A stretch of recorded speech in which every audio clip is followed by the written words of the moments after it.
Team 7. Irika Yamano's voice rang clearly through the classroom, and every newly appointed genin in it found themselves sitting up a little straighter. Their teacher was coming to the end of the team selection. Anyone left would probably be picked soon. Sakura Haruno. A pink-haired girl sitting in the second farthest back row perked up, looking around. Her brow scrunched as she tried to figure out who her teammates could be. She turned her head, her short hair shifting slightly with the motion as it struggled to escape the hiti, keeping it secured behind her head. Sakura appeared at the boy next to her, barely daring to look at him in her peripheral vision. Could she dare to hope dash? Sasuke Uchiha. The dark-eyed boy didn't react obviously. He didn't smile, or sigh, or close his eyes. But despite that, his shoulders shifted forward slightly, his clasped hands coming up farther in front of his face. There was a palatable sense of resignation, with a hint of relief. He stared straight ahead and slightly below him, at the back of the head of the boy sitting in front of him. Then, he let a slight grin appear on his face. And Naruto Namake's. The Hokage's son turned around and looked straight into Sasuke's eyes. If Sasuke's grin was a glimmer of light crossing his face, then Naruto's was the sun itself. The blonde wiggled his eyebrows. Called it. You really think that's a good idea? The Hokage shifted. You're the only one I trust to do it. I'm flattered, Sensei, believe me. The man addressing the Hokage shifted, idly twisting his collar between two fingers. He spoke, his voice careful.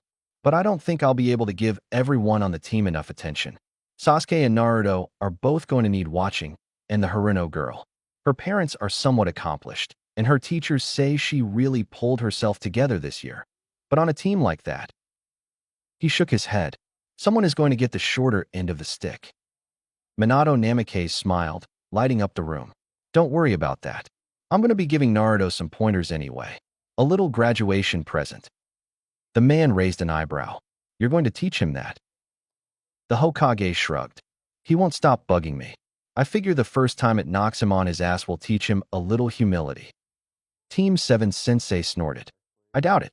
Knowing him, he'll have it down by the end of the month, and then his head will just be even bigger. Minato laughed. Probably. But it'll be worth a shot, I think. He grew serious for a moment. I'm counting on you, you know. Naruto. He's got the will of fire, I know it. And he'll lay his life down for his friends the minute he needs to, especially for Sasuke. But the rest of the Hokage's sentence went unsaid as the blonde stared off into the distance. There was a moment of silence. You know that they've been conspiring about Itachi again? The other man asked, trying to distract his teacher. Minato nodded, his lips set in a flat line. Sasuke's become a little fixated lately, the man continued. The closer to graduation he's gotten, the more focused he's become. He's not ready yet. In contrast to his normal self, the Hokage sounded unusually sober. The man snorted, making a minute adjustment to his forehead protector to hide his quick tick. I doubt anyone will be ready for quite a while, Sensei. Even you. Would have turned out differently if Kushina hadn't been there, Minato muttered, finally managing to regain his humor. The other man smiled. He and his teacher had had this discussion too many times to count already, and Minato had always fallen back on that argument. Yeah, that's why she was so pissed you didn't go after him, he joked. The Hokage sighed. Doesn't matter anymore, he said. Listen. His voice was now completely serious again. Someone needs to get Naruto into line. He's got the foundations, but you're the best person to finish the job. And I know for a fact you'll be able to keep Sasuke under control. And Sakura? Focus training on her. The other two can manage for now. She's got fantastic chakra control for her age. Work on that. Genjutsu, evasion, speed training. I don't doubt you have some tricks to teach her. I don't know. Sounds like Sure Sway would have been better dash. And he's dead. The Hokage cut him off. You're the best option. I don't like that. Get used to it. The office was silent once more. Finally, the other man sighed. All right, but someone is going to regret this. Minato smiled. Maybe, but it'll certainly be fun to watch. The man chuckled. So who do you think will be our sensei? Naruto was sitting on top of one of the lecture tables, his legs tucked slightly in and his arms cast over them. He idly scratched his nose with one hand. Sasuke shrugged. A summa, maybe? He didn't sound like he was very interested in the conversation, leaning against the window and looking out over the village. But Naruto knew that if he wasn't interested, then he wouldn't participate in the first place. That was how Sasuke approached everything, directly. What? The old man's son? Naruto asked. Maybe, Sasuke shrugged. He's a Sarutobi, so he's probably got fire jutsu. But he's also got a wind affinity, so he could help you out. And he's a Hokage's son. I bet your dad would find that pretty funny. Naruto pulled a face. Sakura just watched the conversation, afraid to step in. She wasn't sure if she was apprehensive or ecstatic. Mostly, she was quiet. Being on a team with Sasuke had been her dream ever since she'd first met him, all those years ago. He was handsome, respectful, and polite. And though there was a kind of coldness in him, a suppressed sense of ambivalence to what happened around him, it just made him more appealing. But Sakura was barely 13. She didn't really understand why that was. Naruto, on the other hand, Sakura was somewhat intimidated by him. The son of Minato Namikaze, the Yondaime Hokage, and Kushina Uzumaki, one of Konoha's most famous kunoichi. He was brash and loud. He was also rather dumb, at least when it came to tests. His taijutsu was average, but not as impressive as Sasuke's. The same could be said for his ninjutsu. He'd barely managed to scrape together a successful clone jutsu for the test. His chakra control was fairly abysmal. But Naruto was the Hokage's son, and people said that he had been learning from his parents as soon as he could walk. He may have been book dumb, but she had heard that he already knew the basics of Fuin Jutsu, something that Sakura had no working knowledge of. And he learned quickly. Sakura knew for a fact that he hadn't been able to use a basic bunshin 2 weeks ago. He'd only learned it for the test. What do you think, Sakura? Naruto turned to her, and she blinked and straightened up from her thinking pose. What? She asked, and then winced. Sorry, I wasn't listening. Who do you think our sensei's gonna be? Naruto asked patiently, staring at her. She didn't understand why he did that. Maybe he was looking at her forehead. Ino said tying her hair behind her head would make her look more like a ninja, but maybe she was just trying to sabotage her? But why would she? Sakura? Naruto asked, puzzled. You okay? Sakura shook her head, trying to clear it. Yeah. She bit her lip. Unlike Naruto and Sasuke, Sakura didn't know many of the Jonin who took students on after they were assigned teams. The only one she did personally was. Maybe Kurenai-sensei, she suggested. The red-eyed woman was friends with her parents. She'd even taught Sakura a very basic jutsu for hiding blemishes a year or so earlier. Naruto looked thoughtful. Maybe, he said. He gestured to Sasuke. She could help Sasuke out with his Sharingan. He laughed. And everyone knows I couldn't use Jinjutsu if my life depended on it. Sakura has good chakra control, Sasuke quietly suggested. Kurenai would be a good match for her. Sakura blushed and lowered her head, secretly pleased that Sasuke had noticed anything about her. Naruto nodded. Yeah, he said. I dunno though. Who knows who we'll end up getting stuck with? It might even be Dash. The room was filled with a bizarre noise. It sounded like water running over electrified stones, or a generator in the midst of heating up being dropped down an elevator shaft. Sakura stood up, staring around, trying to locate the source. Naruto's eyes went wide. Sasuke closed his, bringing one hand up towards his face. A hole opened in reality, a dark void, about the size of an eye, in the center of the room. A man swirled out of it. He wasn't very tall, only about 5'7". He wore a dark blue bodysuit, with a standard Jonin flak jacket over it. There was an impressively straight scar starting just below his left eye, running just past his mouth and under his chin. He wore steel arm guards, plain of ornamentation and covered in minute scratches and dents. There was a small sheathed blade sitting on the small of his back, set horizontally. His hitayate, tied around his forehead, was affixed to an orange cloth. Obito, Naruto finished, looking somewhere between constipated and excited. Obito Uchiha stared at his teacher's son, the next prodigy of his clan, and a kunoichi in training who was probably going to spend the next couple months far out of her league. He raised 2 fingers to his forehead, bumping them against his hitayate. Yo! I see. Obito spun around, watching the injured Iwnin rise from the ground. Kakashi turned with him, minutely wincing as another spike of pain from his destroyed eye struck him. Apparently, Kakashi's strike hadn't killed the man. His vest had stopped most of the blow from getting through. He staggered to his feet, still speaking. You two make a good team, but you're still just kids. The man smirked, blood leaking from the slash in his vest. And right now, you're right where I want you. He began to steadily run through hand signs. Obito's eyes went wide. He instinctively reached back and grabbed Rin's hand. Kakashi actually spared a moment to roll his remaining eye. Doton, Iwayado Kazushi, the man declared, slamming his hand onto the stone floor of the artificial dome of boulders. There was a rumbling that Obito felt in his bones, and the ceiling shuddered. A single stone slipped from the press of rocks, dust and powder coming with it. A moment later, dozens of stones began to follow it. The stone shinobi turned and ran. Go! Kakashi yelled, taking off into a pained sprint. Get to the exit. The whole thing is coming down. Obito and Rin broke into a dead run, pulling level with their teammate as the dome shattered and dust filled the air. The din was incredible. Obito had never heard something so loud in his life. It was as if the earth itself was roaring in rage, doing its best to crush them under tons of stone and rubble. Pebbles bounced off his head. They stung terribly, but he couldn't afford to slow down or to shield himself. He focused everything on pumping his arms, increasing his speed. Rin was doing the same, as was Kakashi. Then, Obito looked up, and the world changed forever. A stone fell from the ceiling, headed right for Kakashi's head.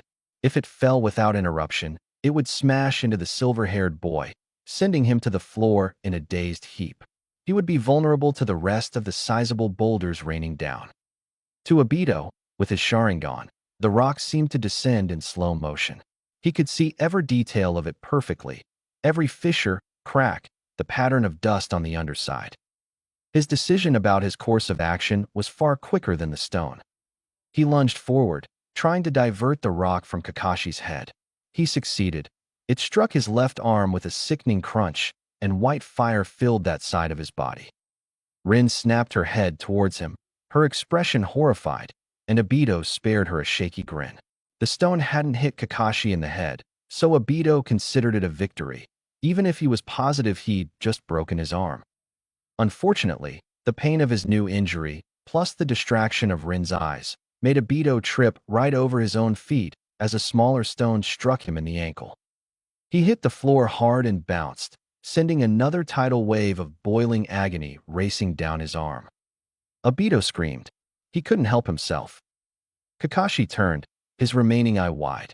If Obito's vision hadn't been blurred from the pain in his arm, he would have seen Kakashi dart his eye upwards for a moment before he rushed forward. The Jonin seized Obito by his unbroken arm and heaved him backwards, towards Rin. The Uchiha spun in midair, facing back towards Kakashi.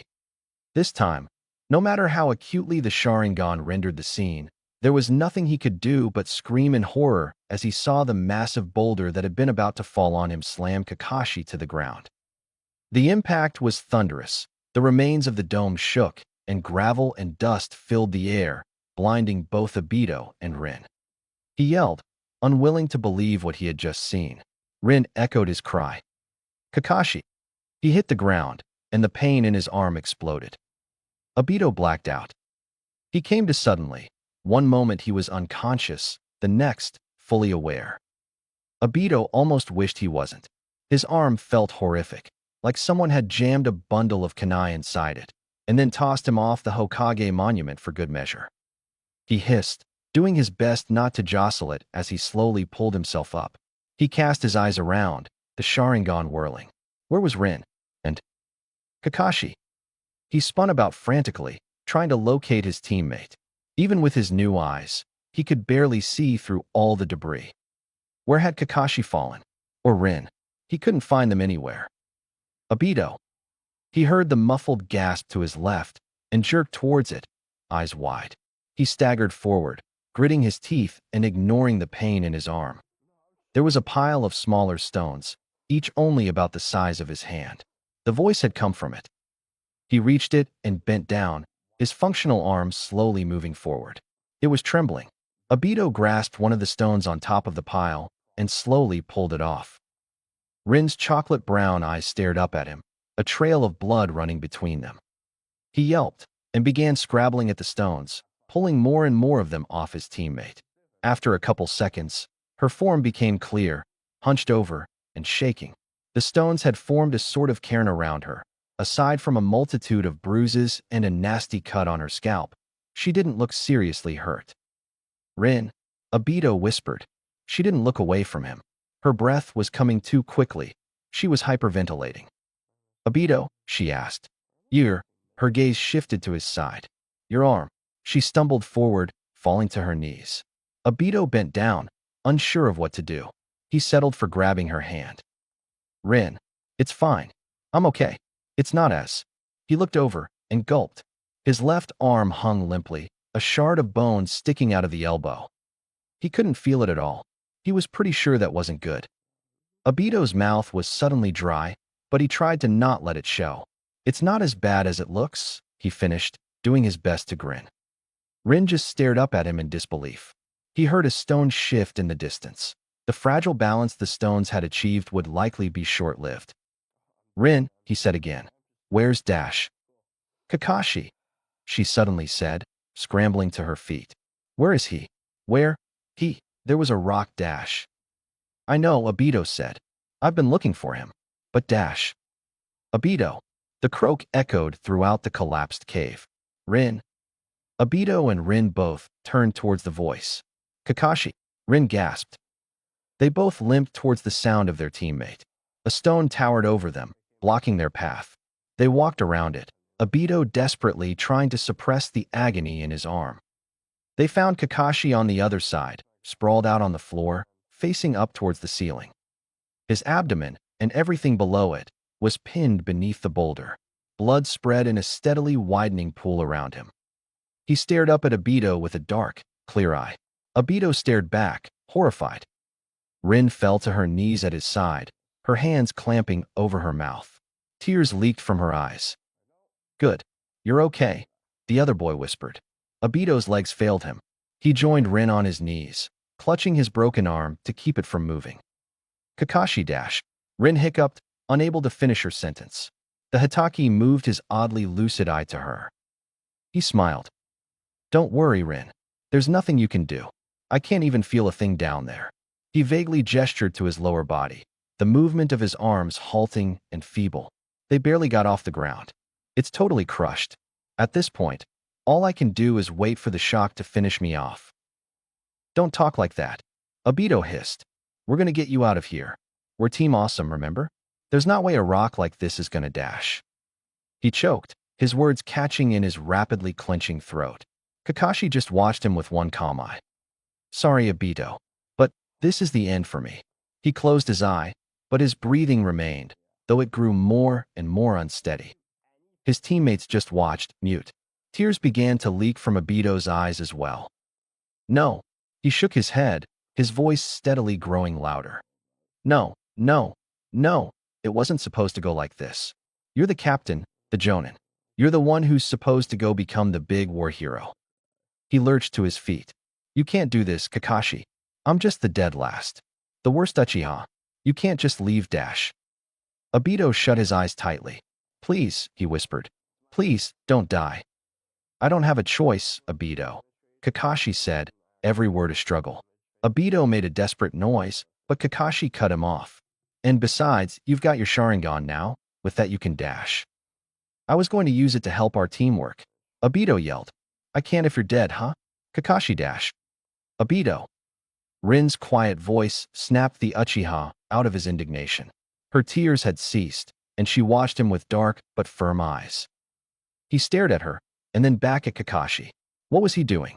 His teammate, his friend, was dying, and he was spending their last minutes together yelling at him. He bent back down, watching his team leader the whole time. Both of his arms were limp at his side. He couldn't stop his tears like Rin had. She reached out and took Kakashi's hand in her own. Obito hesitated before mirroring the movement with Kakashi's other hand. They were silent for a moment. Kakashi weakly squeezed Obito's hand. Obito returned the favor. I'm glad, the Hatake said, that I'm dying like this. Neither of his teammates tried to interrupt him. I understand my father's choices now, I think. Doing anything for his team, even giving his life. Kakashi was silent for a moment. Obito stilled, worrying that he might have died. The fear was unfounded. Kakashi sighed. Rin, I'm sorry. The brown-haired girl sucked in a breath before nodding, a small, sad smile on her face. And then, Obito. Why ya? Obito said, trying not to sniffle. He could hear Kakashi trying not to smile. Bastard. 3 things to tell you. The Jonin's voice was fading fast. I'm listening, Kakashi, Obito promised. He wouldn't forget what his friend said to him for the rest of his life. You and Rin, look out for each other. You are my team. I don't want anything to happen to you. Kakashi's mask was beginning to dampen. He was bleeding into it through his mouth. Protect each other. Obito nodded frantically, his lips set in a determined line.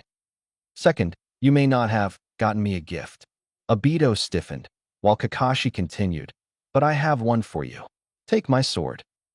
Kakashi gasped, having more and more difficulty making his words clear. His voice was barely above a whisper. It was my father's. I don't want it to just lie in here with me. Get some of those guys, will you? Obito couldn't bring himself to say anything. Rin did for him. Of course, Kakashi, she said gently, squeezing his hand again. Last thing, Kakashi said. Obito had to bend in close, straining to hear him. Obito, I know you can do it. You'll become the greatest of the Uchiha, the greatest ninja in Konoha. Kakashi's eye opened, but it didn't see anything. I know it. And then he went slack, his eyes slumping closed once more, and his grip on Obito's and Rin's hands fell away. Kakashi Hatake was dead. Obito stared at the body. Rin closed her eyes, rocking back and forth and maintaining her grip on Kakashi's hand. The Uchiha took a deep, shuddering breath. His eyes caught fire. Not literally, fortunately, but the agonizing, steady burn in them emerged from nowhere, and he blinked, too stunned to care that it felt like his eyes were melting. He gave out a pained grunt, not looking away from Kakashi's sallow face. Rin opened her eyes and looked up at him. She gasped. Obito, your eyes dash. Wadash. Obito raised his arm to his face, trying to scrub away his tears. He could feel them. His cheeks were getting wetter and wetter. His arm came back down smeared with blood. His eyes were bleeding, both of them, sending trails of thick, sticky blood sliding down his cheeks. Obito stared at the blood on his arm in astonishment.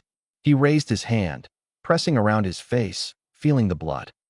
His eyes kept burning, but it no longer felt like molten copper was circulating throughout his head, filling it with fire. Instead, the flames had become a solid buzzing, warming his head. It felt like the Sharingan, but heavier, more cloying. It felt good. Obito bent forward, undoing the clasp on Kakashi's short blade. He pulled it from the dead boy's back, before tossing the sheath aside and carrying just the blade. He slowly stood up, his legs trembling. Rin watched him with wide eyes. Where are you going? She asked. Obito dash. I'm going to go get that bastard, Obito hissed. He's the one who did this to Kakashi. I'm going to make him pay. Obito, you can't. Rin said. Your arm, your eyes, just wait for sensei. Please. Obito shook his head. He'll take too long, and there are going to be more of them. I have to do this now. He turned around, but Rin reached out and grabbed his arm, not rising from her knees. At least let me help your arm, she said, looking at him with imploring eyes. Obito looked at her, his Sharingan still. He swallowed, unable to keep the fear swallowing him up out of his voice. Okay. Rin rose and bent forward, running her glowing green hands over Obito's arm. He shivered at the sensation. She bit her lip.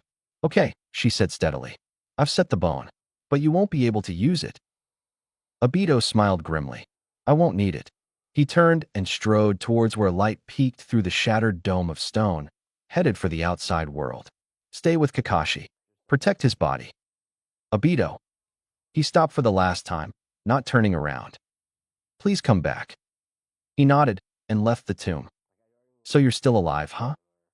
Obito didn't respond to the bushy-haired ninja staring up at him with an amused glint in his eyes.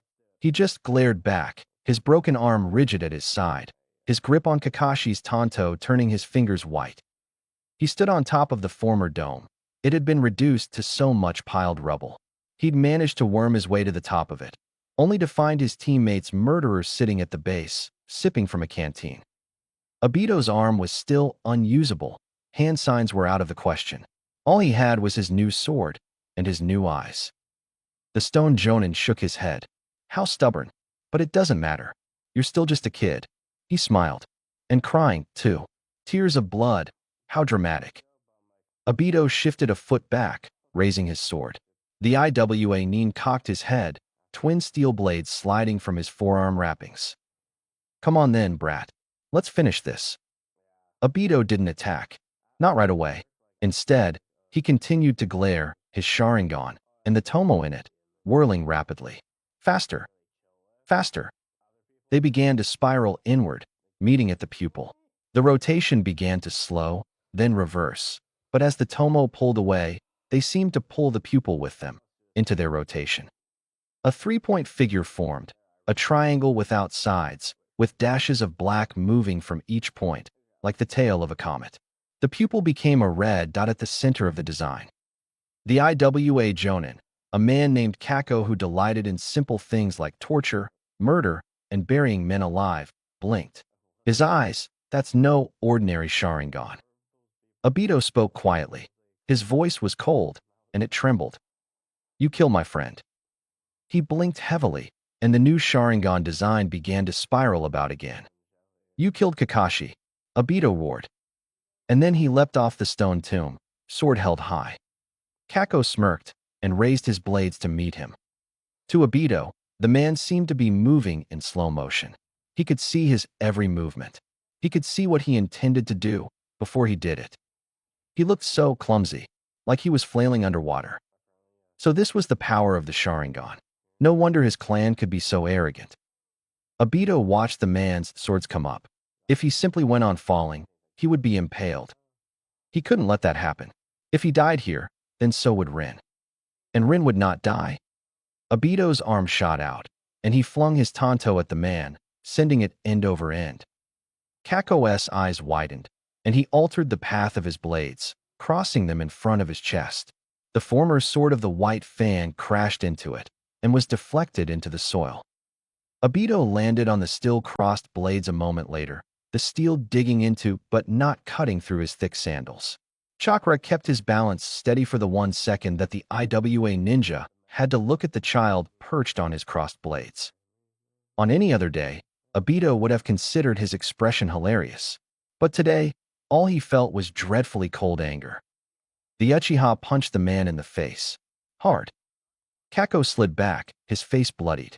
Obito fell to the ground, landing painfully on his tailbone and gritting his teeth. He rolled backwards, his hand grasping for his new sword, and came back to his feet with it in hand. NGGH. The Jonin spat out a bloodied tooth. What the hell was Dash? Obito charged him. He was done talking. The Tanto came around, trailing silver chakra, and suddenly Kako was too busy desperately defending himself. Steel clanged on steel as Obito pushed the older ninja back across the clearing. His recently broken arm hung slack at his side, but he didn't need it. The Sharingan allowed him to redirect the other man's strikes before they even happened. Two blades flashed out in a desperate uppercut, trying to knock Obito's guard up, but the Uchiha didn't attempt to meet the strike. Instead, he dropped his sword and spun back. Kako stared as Obito's blade fell between his two extended ones, both of them missing it and its owner completely. He had overextended himself. There was too much power behind his swing. Both of his arms were up, leaving his body open. Obito finished his spin. His hand darted out and caught the tanto as it fell. He pushed forward and buried it up to its hilt in the Jonin's chest.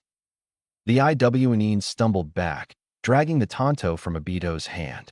He stared at the smaller boy in astonishment. Obito looked back fearlessly. The man chuckled. Heh, figures. Blood splashed across his jacket and chin as he spoke, pouring from his mouth. All I put up with, and a little punk like you offs me." He sank to his knees. Obito walked towards him, wary, but the dying Jonin made no move. He grabbed the handle of the Tonto. "Joke's on you, though," the man said, and Obito looked at him dispassionately. "I'm not alone." Obito's Sharingan widened, and he yanked the sword from the man's chest, spinning to the left.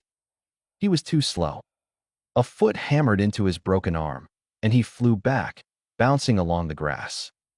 A broken scream of pain tore itself out of him. He slid to a stop and stared back at where he'd come from. His arm flared in agony, and his vision blurred, but that didn't matter. IWA ninja filled the field.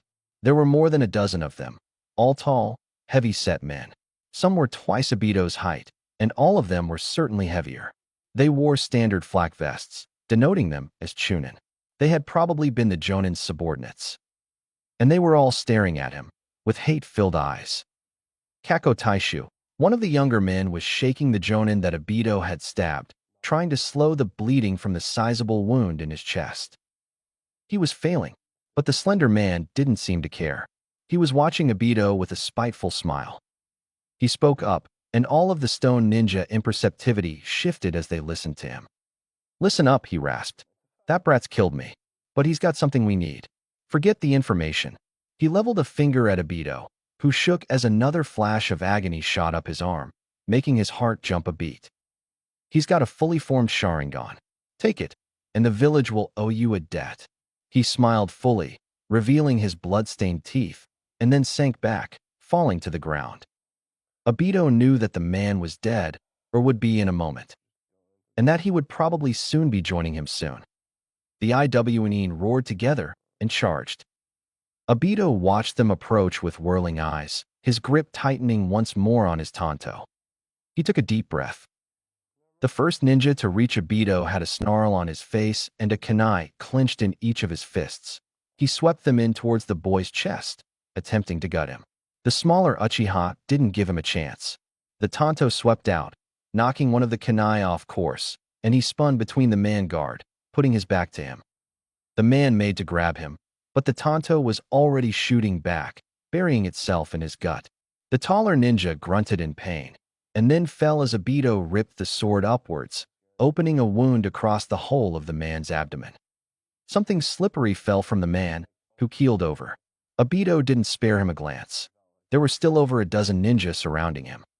The next attack came more quickly, one man from in front of him, and another to his side. The one approaching from the front jumped into a roundhouse kick. Obito ducked it, swinging his Tonto up to take off the IWNE's foot. But a trio of shuriken, thrown by the man to his side, leapt into his peripheral vision, and he twisted, interpreting the Tonto between him and them. The new angle gave him just enough time to realize that another enemy was approaching him from behind before the man tackled him to the ground. For the third time that day, Obito hit the ground like a sack of bricks. He tried to roll away, but the enemy ninja had him pinned. The man loomed over him, a Tonto of his own held in his hand. Obito made to raise his, and someone stomped down on his hand, hard. The feeling of his fingers breaking was barely worse than the sound they made as they did. The white Fong sword fell from his ruined fingers. Obito glared up at the man on top of him, who leered down. "Nice try, kid. But there was no way this would go any other way," he growled, swinging the blade down. Obito snarled. Time stopped. Obito watched his death coming for his throat, a foot and a half of dirted steel. His death and Rin's death. These men had killed Kakashi. These men were about to kill him. And then they would kill Rin. Kill Rin. Kill Rin. His eyes went wide. The Sharingan was whirling so fast the 3 points seemed to form on continuous circle. Obito's left eye strained. A trickle of blood ran from it, down the side of his face. The Tonto disappeared. The man swiped his empty hand across Obito's throat, and then suddenly stopped. He stared in astonishment at where his blade had been a second ago, and then at the boy under him. "Whoa!"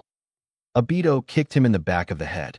He toppled forward, and the young Uchiha surged forward, breaking the older man's nose with a headbutt. The IWNE reeled back, and Obito scrambled back to his feet. His eyes burned. but it was good. He bared his teeth, his lips pulling back into something that by no means could be called a smile.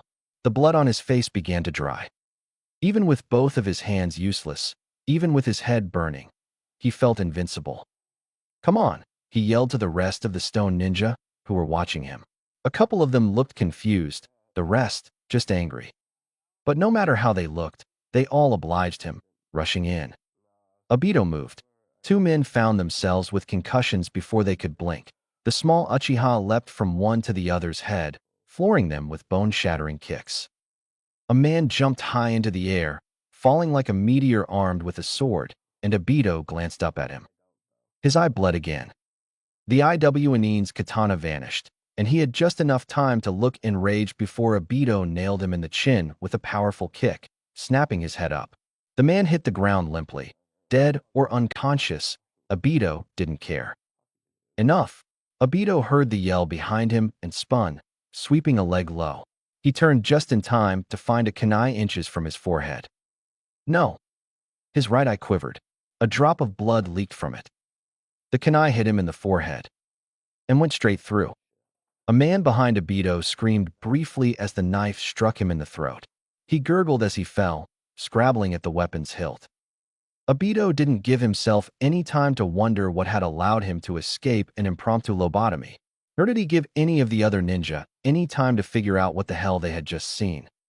He rushed forward. His eyes tingled, and the tanto that had disappeared less than a minute earlier fell into existence right in front of his face. He caught it in his teeth. The man he was rushing, who had thrown the kunai, stumbled back, eyes wide.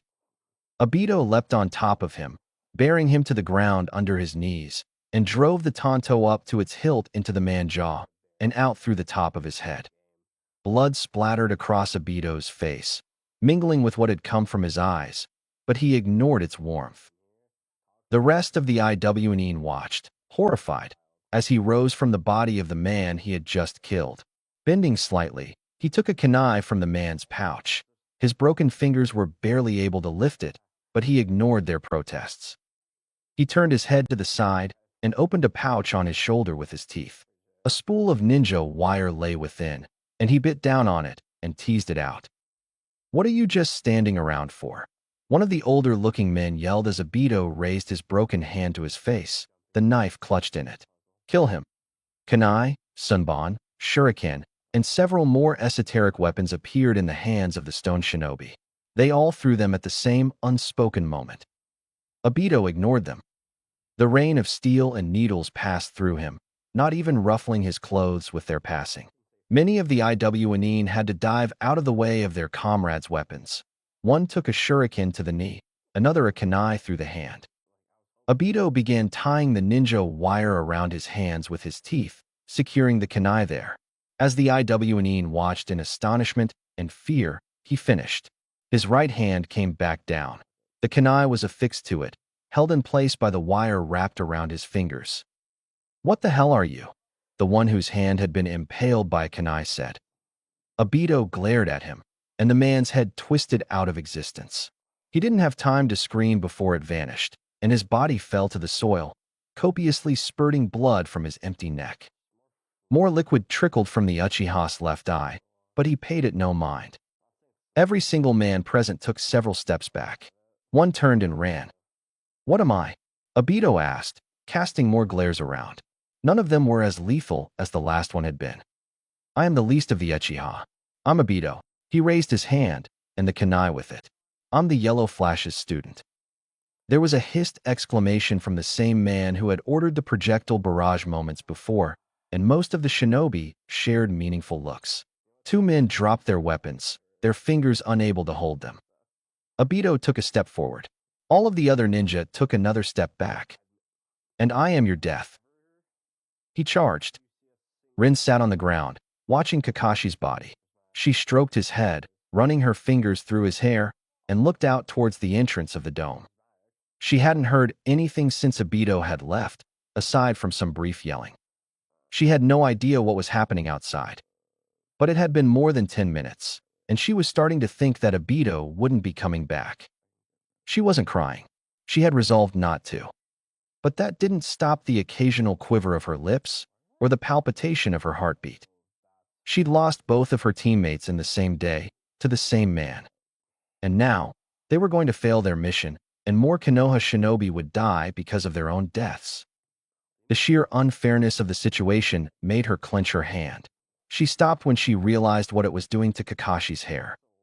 She moved her hand to her knees and then stood up. If she was going to die, she wanted to see Obito one last time before she did, and he might still be out there. She turned before looking back at Kakashi's body. Rin sucked in a breath and whipped her head back around, closing her eyes tightly. Then, there was a near silent rush of air from behind her. She turned back around and found Minato Namikaze standing there. He stared at her and then down at the body of his other student. Rin gasped. Minato just closed his eyes. "Oh, Kakashi," he whispered, bending down to check the silver-haired body. "Sensei," the girl murmured, stepping closer to him. He looked at her, and his face grew alarmed. He stepped forward, drawing her in. I'm here, Rin," he said. She looked up at him, unbelieving. The yellow flash smiled. Somehow, he made it look genuine. "It's okay." Rin burst into tears. He just wrapped his arms tighter around her. "Sensei," she cried. "I know. Rin, I know. But please, where's Obito?" His voice was dull. Minato normally sounded carelessly cheerful. Today was not a normal day. Rin just shook her head. Minato grabbed her shoulder and bent down to her level. "Rin, where is he?" he said patiently, looking into her eyes. "He's gone too," she burst out, gesturing wildly to the exit. "He left to fight the men who killed Kakashi. But he hasn't come back." She fell backwards, but Minato kept her from hitting the ground. Rin kept talking, and he had a broken arm and his eyes were bleeding and he was such an idiot, and now because he didn't stop him is probably dead, she babbled, barely able to speak past her tears. Minato looked stricken. Rin tore herself out of his grip and stumbled to the floor, holding her head in her hands. "Rin," he said again, but he didn't seem to know what to follow it with. For a moment, the tomb was silent. Only Rin's weeping disturbed the quiet. For a moment. "Rin." The girl in question's head snapped up, her tears instantly ceasing. Minato stared as well, his eyes wide. Obito Uchiha stumbled into the shattered dome, covered head to toe in bright, fresh blood. His eyes were the same color, the Sharingan scanning everything. A broken kunai was wound to his right hand, the fingers of which were mangled by steel wire. His left arm hung completely limply, twisted in a manner that was wholly unnatural. He found his sensei first. A small smile broke out on his face, and he fell to his knees. Slowly, his eyes fell upon Rin, who stared back, mute. Obito sighed in relief. "You're okay," he muttered. And then he collapsed, unconscious before he hit the floor. Sakura hit the ground hard. Her whole head jolted, and the world grew a bit darker. Her teeth ached. She was pretty sure her ankle was broken. She was only pretty sure, because while there was a nauseating flare of pain, there wasn't the distinctive crack of bone. She managed to scramble to her feet, doing her best to ignore her aching back and throbbing arm. She could move. That meant that it wasn't broken, probably just sprained. Sprinting on it merely sent jolts of lightning up her leg, instead of filling the limb with cold fire. She hurtled through the forest, ignoring the pain that came with every step. Where was he? There was a rustling sound, and she jumped sideways, sure that he was back, that he was flinging himself towards her. At any moment. It was just a twig. A twig had fallen from her hair. Nothing. Nothing to worry about. She didn't know where her sensei was anymore. She'd lost him after the last brief exchange. He'd melted back into the leaves, and now she was apparently alone again. But that wasn't true, of course. Obito was out there somewhere, watching, waiting, and she had to get as far away from here as possible before he decided that he'd had enough of it and came after her again. How long had it been? 5 minutes? 10? How much longer was this going to last? Or was it ever going to end at all? Her hand tightened around the bells in her left hand, feeling the now warm metal reassuringly press into her palm. She'd kept them in her pouch until Obito had cut it off. Now, she was forced to carry them. But at least they were all still there. she still had a chance. Unless Obito had been lying. Sakura stopped. No, don't stop. She took off once more, fighting the shaking that racked her body. Stopping would be a bad idea. If she stopped, Obito would find her that much sooner. She kept running, but she couldn't stop the thoughts that her first one had unleashed. What if Obito had been lying? Had they ever really had a chance at being Genin? He'd been after them relentlessly, merciless and cold. That wasn't right. Unless this had never been a test at all. Unless this whole charade was all. Her increasingly desperate and terrified thoughts were interrupted when she ran into something tall and unyielding and fell back, yelping in surprise and pain. Sakura hit the grass and sprawled, stunned. Had that been a wall? Whose idea was it to put a wall in the middle of the forest? She finally looked up, and her eyes went wide. The trembling that had plagued her intensified. Oh no! Obito stood over her, staring down with a complete lack of interest. His eyes were blank onyx, the Sharingan deactivated. His face was slack. There didn't seem to be a hint of life to him. No, no, no, no, dash. Sakura scrambled backwards, before her hand bumped something. She turned her head. Sasuke was lying insensible on the ground behind her, his clothes rumpled and his face marred by an obvious bruise shaped like her sensei's shoe. Sakura didn't shriek, but only because she bit her lip hard enough to draw blood. She whipped her head back around, the movement of a startled animal. Obito began slowly walking forward, his stride unhurried. Sakura just watched him. What could she do? She was just one Genin. Not even a Genin yet, probably never will be. What could she do against one of the elite of the village? Obito finally reached her and bent down, his knees sliding gracefully into a squat so his dead eyes lined up with hers. Sakura pressed herself farther back into Sasuke's unconscious body, hoping against hope that he would wake up and defend her. She couldn't do this. She wasn't special. Why was she here? Why was he doing this? He chose that moment to speak. Sakura, he said quietly, looking into her eyes without actually looking. Give them up. He extended one hand slowly, palm open and upward, obviously waiting for something to be dropped into it. The bells. He still wanted the bells. She stared at his hand, and then at him. He looked back patiently. Give me the bells, he said calmly. Give up. You'll pass, and they'll fail. That's the way of things. They'll be disappointed, but they should have been prepared for something like this. Sakura blinked. She wasn't strong enough. She wasn't ready to be on this kind of team, with the Hokage's son and the Uchiha's heir. She couldn't fight Obito. She couldn't defend her teammates. She should give up, take the easy pass, and send her team back to the academy. Continue on herself. Her parents would be proud. And yet, who does he think we are? Did he think that she would just throw away Naruto and Sasuke's chances at being Genin? That she would betray them like that? Sakura blinked again, but it wasn't the bewildered, defeated one from earlier returning for another round. Her bright green eyes sharpened. The hand holding her teammate's futures opened momentarily. 3 small balls of metal revealed momentarily, before tightening again into a white-knuckled fist. What could she do, though? She couldn't fight Obito. The last couple minutes had proven that without a doubt. She couldn't throw the bells away. Obito was far faster than her. He'd definitely retrieve them before she could. She had to get them out of hands. There was a way. Sakura felt stupid for even considering it, but at the moment, it seemed the best option. You want the bells, sensei? She muttered angrily, barely able to get the words past her quivering lips. Her whole body was shaking. She couldn't tell if it was fear or anger. Obito cocked his head. Give them up, Sakura. Please. I would prefer not to dash. And Sakura's hand shot up, stuffing all 3 bells in her mouth. Obito's eyes went wide, and he looked down at her as she swallowed with a little hesitation, gagging as they slid down her throat. Sakura coughed heavily, once, twice, and then glared up at her teacher, trembling in fear and anger. Come on. The voice wasn't real, wasn't out loud, but Obito could unmistakably see the message in her wide green eyes.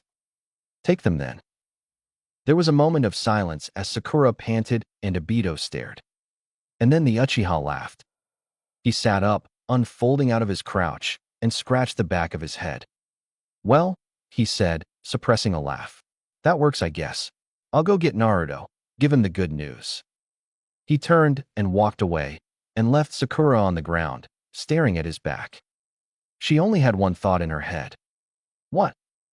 About 20 minutes earlier, Sakura stared down at the bell in her hand, and then back up at her teacher. She began to mutter, before Naruto cut her off.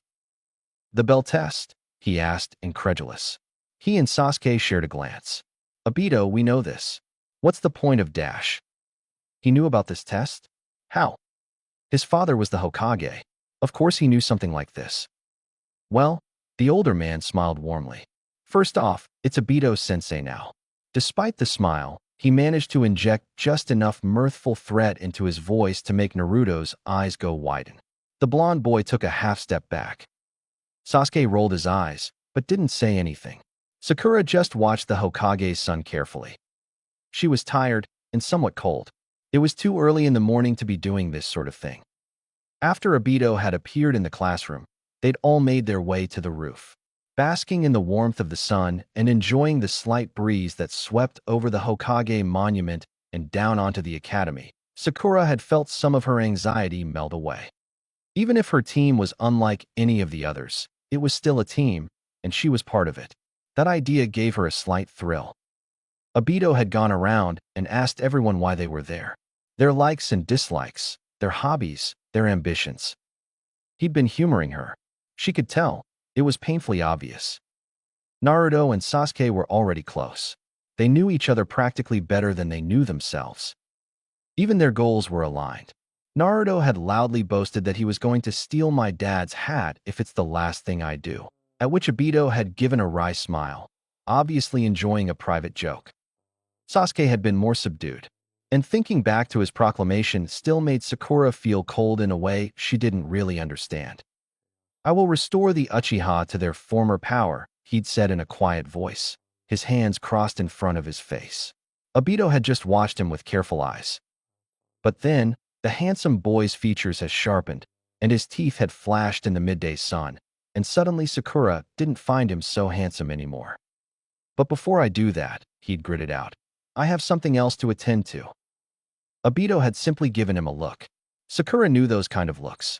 The kind that screamed, we'll be talking later. It was clear that there was something she didn't know about Sasuke, and that thought filled her with a curious combination of wariness and self-admonishment.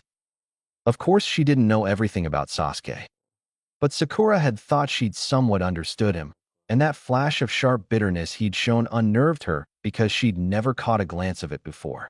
Sasuke had never exactly been warm, but he'd never seemed bitter, never seemed dangerous. But Sakura hadn't had time to figure that bitterness out because then it had been her turn. Obito had turned to her expectantly. So had Naruto, swiveling in her direction with a beaming grin shining on his face. Sasuke had only shifted slightly, but it was clear he was listening, at least. Sakura had stumbled. I'm Sakura Haruno.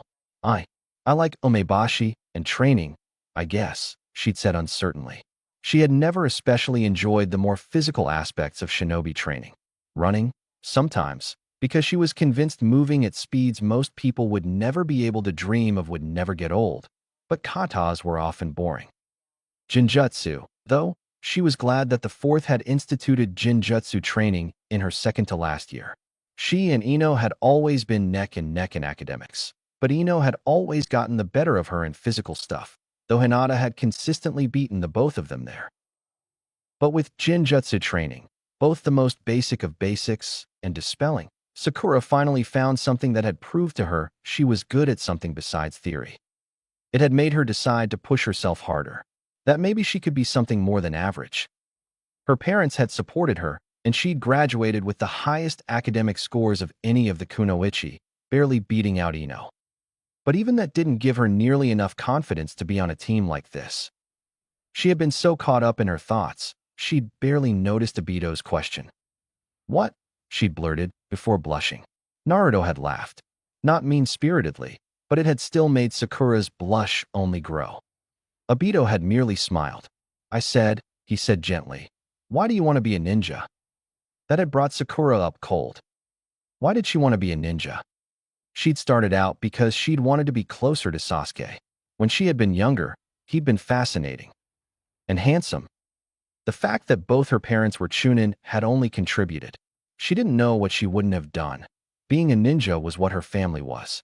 Not defending the leaf just didn't enter into her thoughts. But she'd thought that she would end up like them. A career shinobi. A Chunin by her late teens or early 20s, and then doing whatever she could to help the village till she either retired or until she died. But Sakura had never really considered the idea of dying in service to Konoha. She'd been too young. She still was, honestly. But the concept was no longer so completely alien, unable to be understood. So, did she want to be a ninja because she wanted to serve the village? To die for it? Or because she wanted to be close to Sasuke? Sakura didn't know. The astonishment and shame she'd felt at that discovery must have shown on her face, because Obito had looked at her askance and leaned back onto the railing on the edge of the roof, waiting for her answer. Naruto had cocked his head, his bright blue eyes curious. Sasuke had just remained fixed, staring up at the sky. I don't know, Sakura had finally whispered. Naruto had asked articulately. Sakura had just shaken her head. I don't know. Obito had blinked. Sakura had almost flinched at the tiny motion. She'd practically been able to hear him say what she had been thinking. So why are you here? There had been a moment of silence. Silence that Obito had mercifully broken. You guys aren't out of the woods yet, you know, he'd said. There's one test left. Naruto had rolled his eyes grandiosely. Yeah. What time? Obito had looked distinctly unimpressed. Tomorrow, 7 in the morning. Training Field 7. Sakura had wondered if they'd been assigned that field based on their team number, or if it was just a coincidence. The same could go for their meeting time. Also, 7 in the morning? She hadn't been the only one to blanch. Sasuke, as usual, had kept his cool, but Naruto had protested. Loudly. Obito hadn't cared.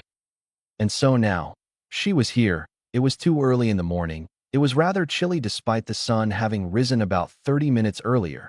The forest surrounding the small clearing was buzzing with life, and her teacher had just handed her a small silver bell.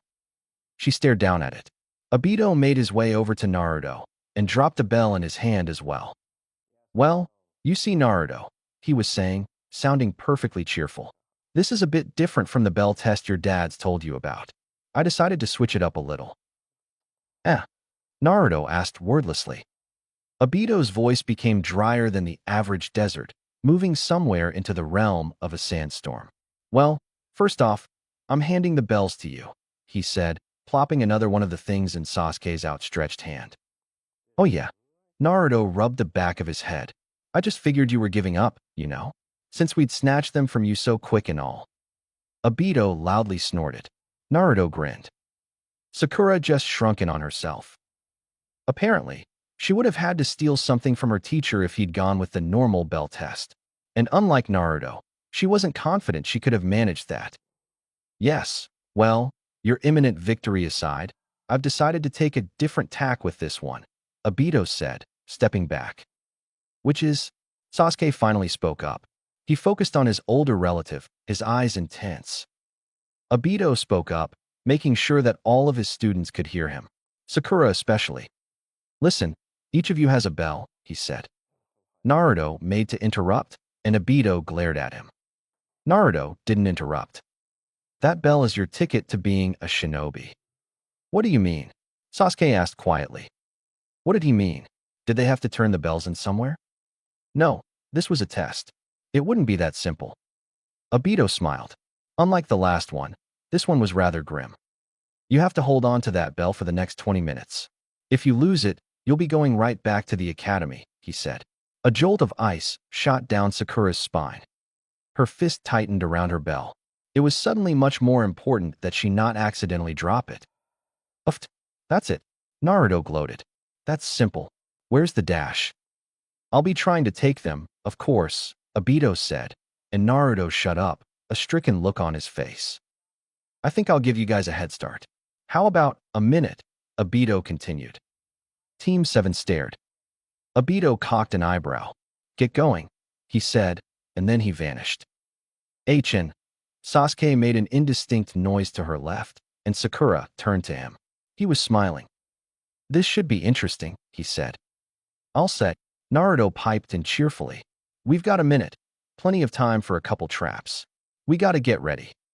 He turned to Sakura. Come on, he grinned. And then he took off towards the edge of the clearing, Sasuke following him. They were headed for the forest. Sakura blinked and threw herself after them. She drew up next to Sasuke, her mind whirling. What are we doing? She asked quietly. Do we have a plan? Sasuke snorted. Just stay on your toes. I doubt Obito will be going all out, but we still should be dash. At that moment, a dark blue blur shot from the canopy and hit Sasuke so hard that he just vanished. One moment he was next to her. The next, he wasn't. The young Uchiha rocketed backwards, bouncing off the ground with an audible thump and rolling several painful meters. Sakura slowly turned towards him and stared, nearly tripping over her own feet. Sasuke stumbled to his feet mid-roll, his expression somewhere between enraged and agonized. Sakura stood and watched him, before turning towards where he'd been a moment before. Obito was standing there, a neutral expression on his face. Sakura yelped and jumped backwards, tightening her hand around her bell. She could hear Naruto yelling as he ran back towards them. What the hell? He demanded, skidding to a stop next to Sakura and glaring at his teacher. That wasn't a minute, he yelled. That was barely 20 seconds. What do you think you're dash? Obito slowly turned his head towards Naruto. The blonde boy froze. No, the older Uchiha said calmly. That wasn't a minute. And then he vanished again, and Naruto was left gaping. Sakura was too, but she recovered slightly sooner. She took off towards Sasuke, who stood stock still, shaking. Sasuke, are you dash? We're in trouble, he interrupted her. He looked almost scared, more annoyed than anything else, but Sakura could still see something in his eyes that she never had before. Huh. Naruto jogged over, casting wary glances all around. He's not holding back. Sasuke grimaced, rubbing his chest. That almost broke my ribs. What? No way. No way Obito would do that. Naruto shook his head. It must have been an accident, right? I mean dash. No. No way that their sensei would try to break their ribs. Right? Uchiha don't make mistakes, Sasuke said, and Naruto stopped. Sakura stiffened. We have to get out of here. Stick together, too. If we're not careful, he'll pick us off. Naruto stared. Then, he turned to Sakura. So, you wouldn't happen to have some sort of awesome sensing jutsu, would you? He asked casually, almost betrayed by the slight tremor in his voice. She shook her head wordlessly. Naruto sighed shakily, but he kept grinning. Damn. Oh no. She was completely useless here. How long did they have to hold on to the bells? 20 minutes? That was too long. An eternity. Obito had almost taken Sasuke out in less than a second. What chance did they have against that? Naruto must have noticed that she was trembling, because his smile just stretched wider. It looked all the more fake for it. Hey, don't worry, he said. We got this. He turned back to Sasuke, leaving Sakura exactly as reassured as she'd been at the start of the conversation. Which wasn't very. Sasuke, you good? The Uchiha responded by pulling himself to his feet. His onyx eyes narrowed slightly, and red bled into them. His Sharingan swirled into existence, the two tomo rotating lazily. Next time, he said steadily, I'll see him coming. Naruto's smile turned real, and Sakura calmed down slightly. Of course, Sasuke had a Sharingan as well. That would even the odds a little. She ignored the niggling voice that pointed out that the difference between Sasuke and Obito was probably so great that his eyes wouldn't make much of a difference. All right then.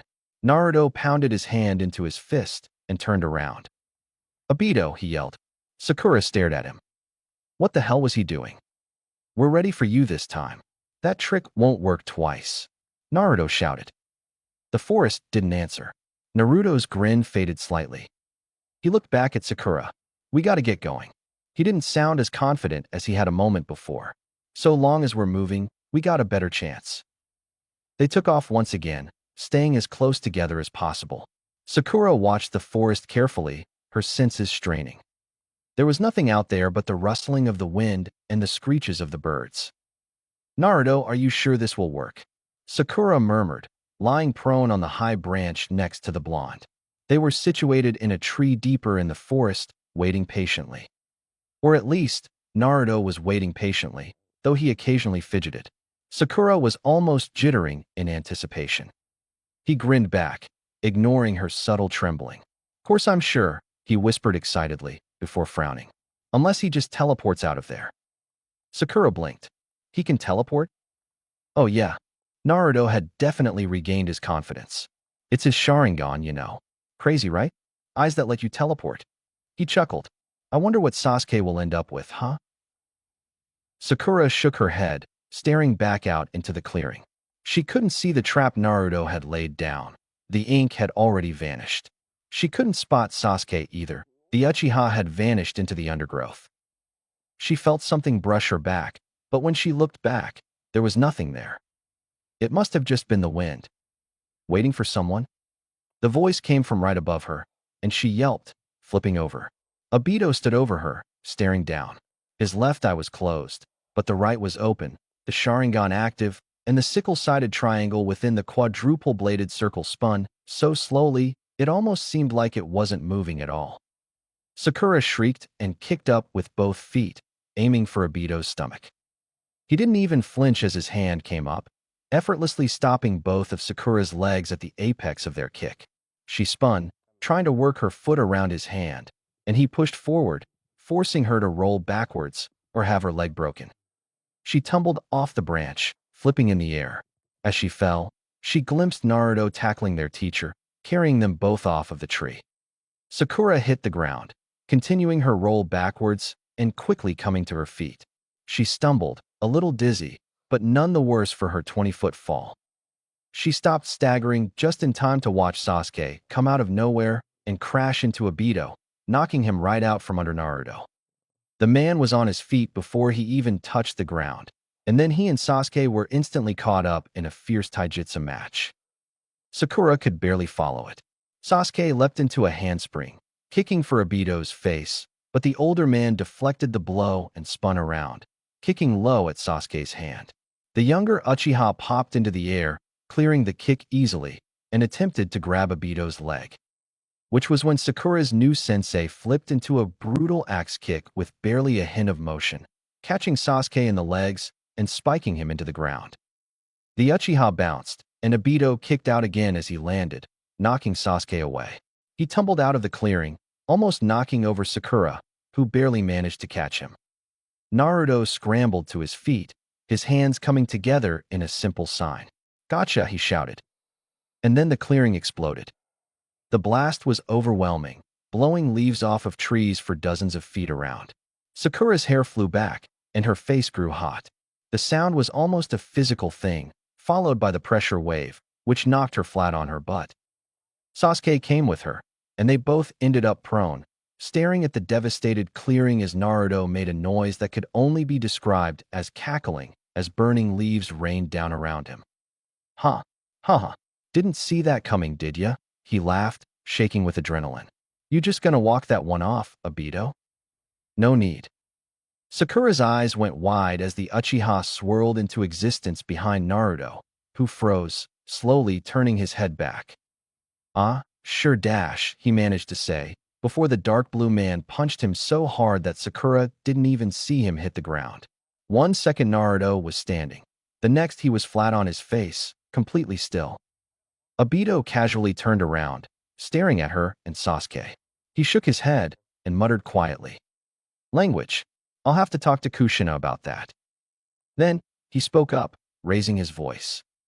"That was a decent attempt, but your teamwork needs work." He crossed his arms. "Try again." He stepped down, reaching down and grabbing Naruto's ankle. The blonde was completely insensible. He didn't even groan. The boy twisted out of existence, vanishing without a sound, and Obito stood back up. Sakura stared. Sasuke pulled himself to his feet, away from her. "You say our teamwork needs work, and then you take him away?" he yelled, coughing and favoring his left leg. How are we supposed to work together if he's stuck in Kamui? There's no way I can get in there, Dash. Indeed. Obito sounded distinctly unimpressed. His left eye was still closed. What a shame. And then he twisted out of existence just as Naruto had, and Sakura was left alone with Sasuke, who stared at the spot where their teacher had been a moment before, growling. The both of them sat in silence for a moment. Sasuke's hands clenched and unclenched, and he ground his teeth. Sakura was lost inside her own head and barely noticed. Naruto was just gone. Could Obito do that? And if he could, why hadn't he before, when he'd been standing right over her? Why hadn't he taken her? Sasuke, she finally asked, edging closer to him. He twisted his head towards her, frowning intensely. He's messing with us, he said, as if such a thing was the most personal insult he'd ever heard. He's messing with me. Sakura blinked. Sasuke, what should we do? Naruto's gone. It's just the two of us. How are we supposed to dash? He held his hand up. He doesn't want us to beat him. And he paused and snapped his head back towards where Naruto had been, before breaking into a run, scrambling through the grass. Sakura blinked and jogged after him. He dropped to one knee when he reached the patch of matted grass where his friend had been a moment before. Something silver glinted in the dim light of the forest as Sasuke picked it up. He left it, he said quietly. What? Sakura asked, barely able to hear him. She bent over his shoulder, looking at what he held in his hand. Sasuke opened it, showing her what he held. Obito left Naruto's bell, he said clearly, before standing up, Sakura backing away to give him room. That means he's not disqualified yet. So long as we hold on to it, he can make it through. He reached out his hand. You take it. Sakura looked down at the bell in confusion, then back at Sasuke. She blushed, very slightly. Me? She asked carefully. Why dash? I've got the best nin and taijutsu, Sasuke said matter-of-factly. When Obito comes back again, I'll be the one fighting him. It's better for you to hang on to the bell. In that case, we can't afford to lose it. Sakura gulped and took the bell into her hand, staring at it. Funny to think that something so small could be so important. She literally held Naruto's future in her hands. Do you have a plan? She asked, cradling the bell. Sasuke looked away from her, out into the forest. I don't have any fuinjutsu like Naruto does, he mused, talking to himself just as much as he was to her. I have some wire, but there's no way he wouldn't see it coming. He looked back at her. They'll be better than nothing, though. Maybe we can distract him, and then I can take him down. Sasuke, Sakura said quietly. The young Uchiha stared at her, cocking an eyebrow. We don't have to fight him, you know. We just have to hold on to our bells until the time limit is up. Wouldn't it be easier to dash? Maybe, he cut her off casually, and Sakura stopped talking immediately. But we can't just wait around for him. If we do nothing, we've good as lost. Sakura paused, then sighed and dropped her head slightly. He was right, of course. Just waiting for Obito to show up wouldn't do them any good. Okay, she said, trying to sound calm. So, where should we go from dash? I feel like you aren't taking this seriously enough. Sakura spun, looking around for the source of the baritone. Sasuke merely stiffened, and then looked straight up. Sakura stopped, looked at him, and then followed his gaze. Obito was hanging upside high above them, his feet stuck to a particularly large branch. He stared down at them, his arms crossed, frowning softly. Sasuke hissed and backed up. Sakura dropped back as well, bringing herself closer to her teammate. She couldn't hope to fight Obito by herself. This isn't a game, you know, the older Uchiha said softly, his voice like water running over steel. Do you think you can afford to just sit around in the forest, making plans? He shook his head. Your teammate is gone. Don't you think you should be figuring out how to deal with his absence? Or save him, Sasuke shot back. Sakura glanced at him. Hadn't he said earlier that saving Naruto would be impossible? Apparently, that didn't matter to him anymore. Obito chuckled. You saying things like that make me think that maybe this exercise isn't so pointless. He uncrossed his arms, bringing one to his sides, and the other just below his mouth. Why don't you prove me right? His right hand, the one near his face, began running through signs. Sakura stared. There was no way. Was their sensei really going to dash? Katan, he said, sounding supremely bored. Beside her, Sasuke tensed, bending his knees. Sakura glanced at him in a panic, and then back at Obito. She felt cold. Hozenka no jutsu. Obito finished, bringing his hand to his mouth. And then he spat dozens of tiny fireballs, turning the air above Sakura into a descending inferno. The Haruno yelped and jumped back, barely avoiding one of the flames as it crashed into the ground where she had been standing, reducing the grass to so much blackened mulch. She looked back up and could see nothing but fire. There was a whisper of movement, and she jerked her head to the left. Sasuke was there, glaring at her, his two-tomo Sharingan spinning rapidly. He was so fast. How could he be that fast? Sakura, move, he whispered, seemingly louder than any shout Sakura had ever heard, and then he shoved her as hard as he could, sending her flying backwards. There was a great boom as the fireball struck a moment later, frying everything below Obito. She hit the ground and tumbled, skidding across the grass and eventually coming to a stop flat on her back, covered in tiny scrapes. She looked back at where she'd come from, but Sasuke was nowhere to be seen. The forest was completely engulfed in flames over there, filling the air with smoke and heat and making it impossible to see anything. Sasuke, she shouted, scrambling to her feet. There was no way he'd been taken out by something like that. There was no way their sensei would have done something so. He's not the one you should worry about. The face came from directly to her right, and Sakura jumped away from it instinctively, falling into an Academy Taijutsu stance, her foot sliding out in front of her and her arms loosening themselves in anticipation of a punch. She panted, adrenaline coursing through her system and jittering her clenched fists, and glared at her sensei, one of her lips pulling back slightly. Obito stopped, cocking his head. "Oh," he said curiously. "You want to test your taijutsu, do you?"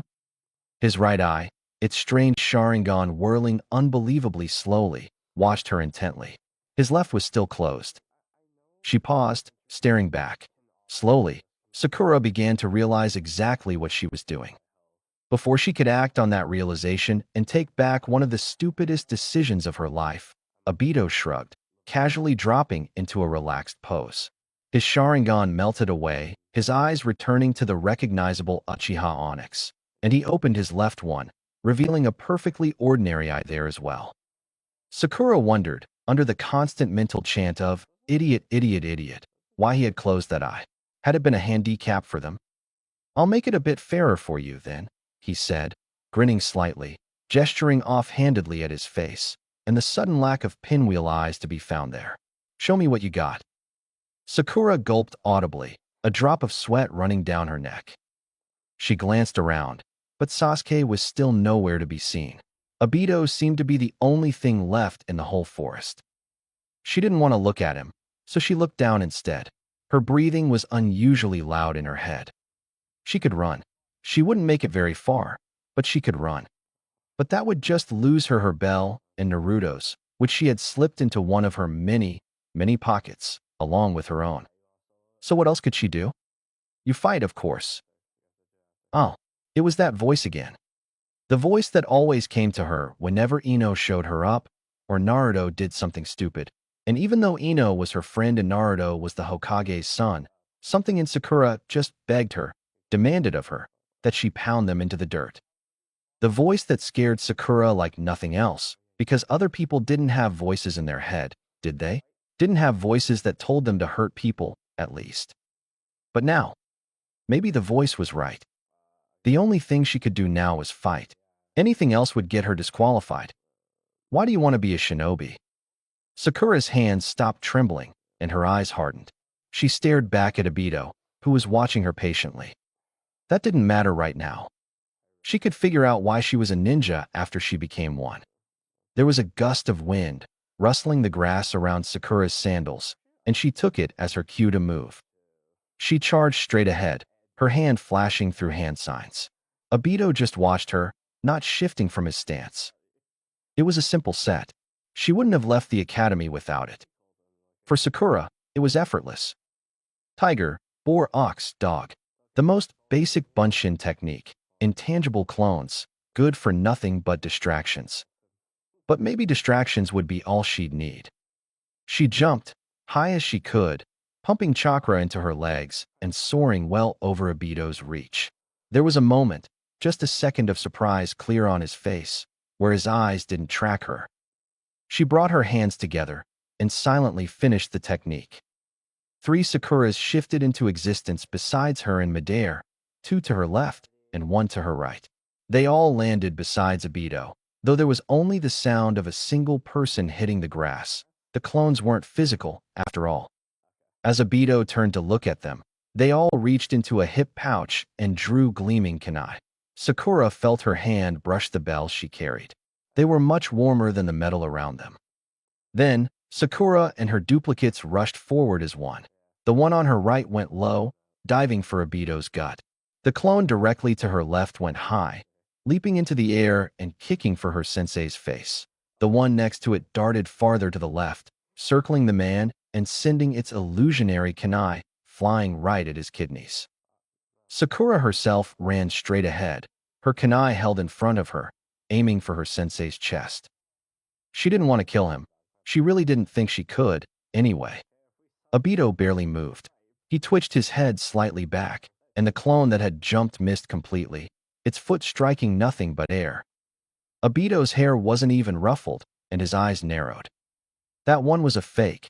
Its kick hadn't pushed the air aside. He slid forward, allowing the thrown kunai coming from his left to barely scrape him, brushing along his jacket. The material wasn't ripped. The one on his left was an illusion as well. 2 Sakuras remained. One was a clone. One was diving forward, ready to gut him, and the other was sprinting, a kunai held in front of her. The Uchiha watched them for half a second, and both Sakuras stared back, glaring at him with scared green eyes. Sakura knew, then and there, that Obito knew which one was her. He proved her right a moment later by flipping sideways into the air, neatly clearing the diving clone, and coming right for her, his foot extended for a very painful kick. Sakura came to a very sudden stop and raised her kunai, presenting the flat side to Obito and bracing her arm behind it. He hit like a falling tree, and she skidded backwards, her sandals digging a groove in the grass. Her hand felt broken, but it was still moving, and there hadn't been a horrific snapping noise, so she'd gotten lucky, and it was only sprained. Obito didn't stop when he silently touched back down. He didn't wait for Sakura to shake out her hand. He just came for her again, fast, so fast it made Sasuke's speed look like hers, and Sakura brought her knife back up. She took a deep breath. Obito spun, sweeping his foot low.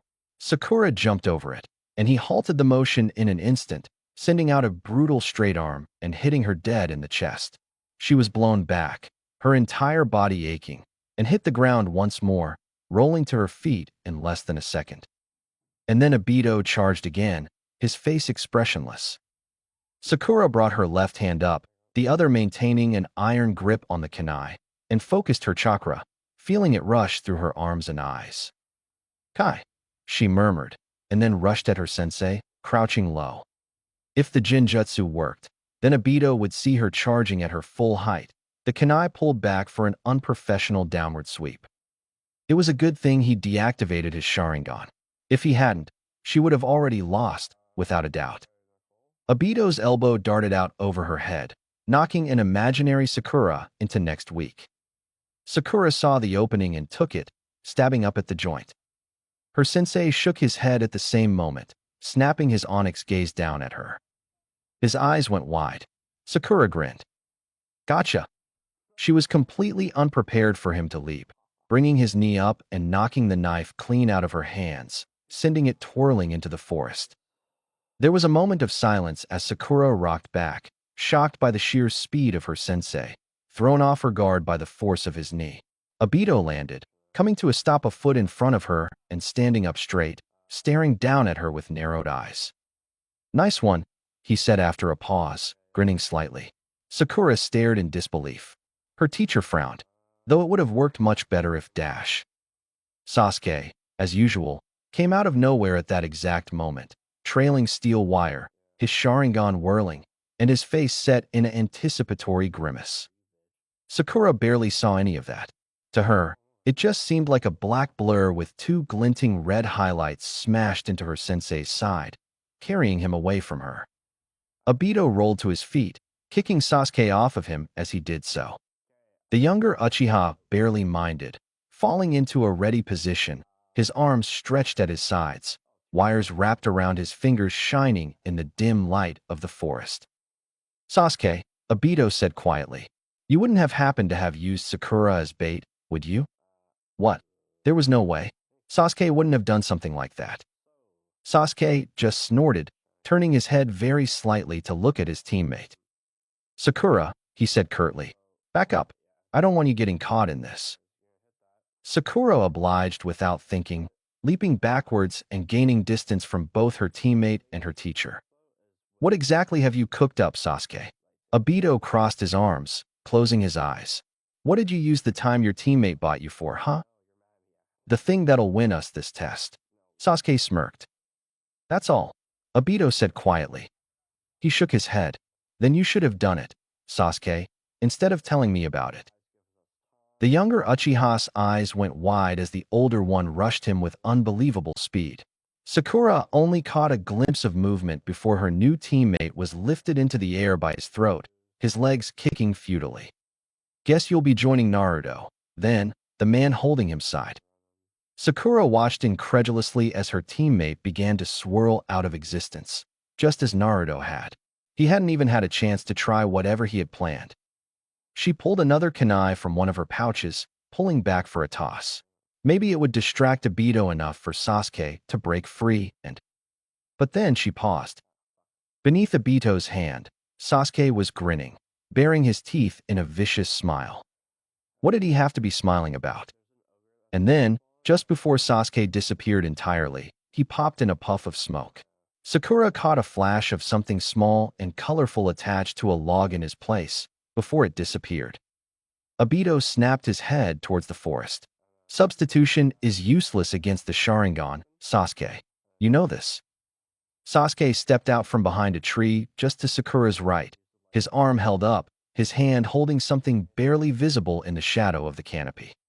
A piece of ninja wire. It extended back into the forest, lost among the trees. Sakura blinked. That had been unbelievably quick. There was no way she would have been able to pull off a substitution on such short notice, and with such precision.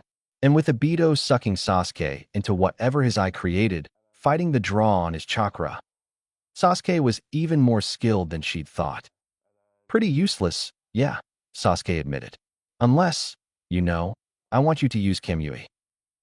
Obito stiffened, before relaxing, his arms falling to his sides. He shifted his gaze back and forth between Sakura and Sasuke. What was in the scroll, Sasuke? Sasuke chuckled. Wouldn't you like to know? Sakura shuffled sideways, keeping an eye on Obito. Sasuke, she murmured. What was in that scroll? He glanced sideways at her.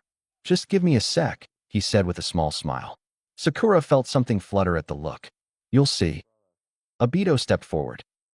Don't move, Sakura, Sasuke muttered, and then he pulled hard on the wire he held in his hand. There was a hissing noise, and suddenly the forest was full of steel. Kunai and Senbon, each trailing their own shining steel string, flew from seemingly every direction, piercing Obito hundreds of times. None of it touched him, of course, but it was impressive nonetheless. Obito didn't even flinch. He just cocked his head, uncaring of all the wires passing through him, acting as if he hadn't just effortlessly survived a hail of metal that had left the surrounding trees speckled with metal. The whole stretch of grass he stood in was utterly filled with the wires slicing the air and making movement impossible. Obito stood in the center of it, his arms crossed once more. That was your plan? He asked calmly. Sasuke, did you really think dash? He stiffened and looked down, dropping his hands to his side. Sakura narrowed her eyes, trying to catch sight of whatever had gotten his attention. Wires were wrapping themselves around Obito's abdomen, appearing from absolutely nowhere.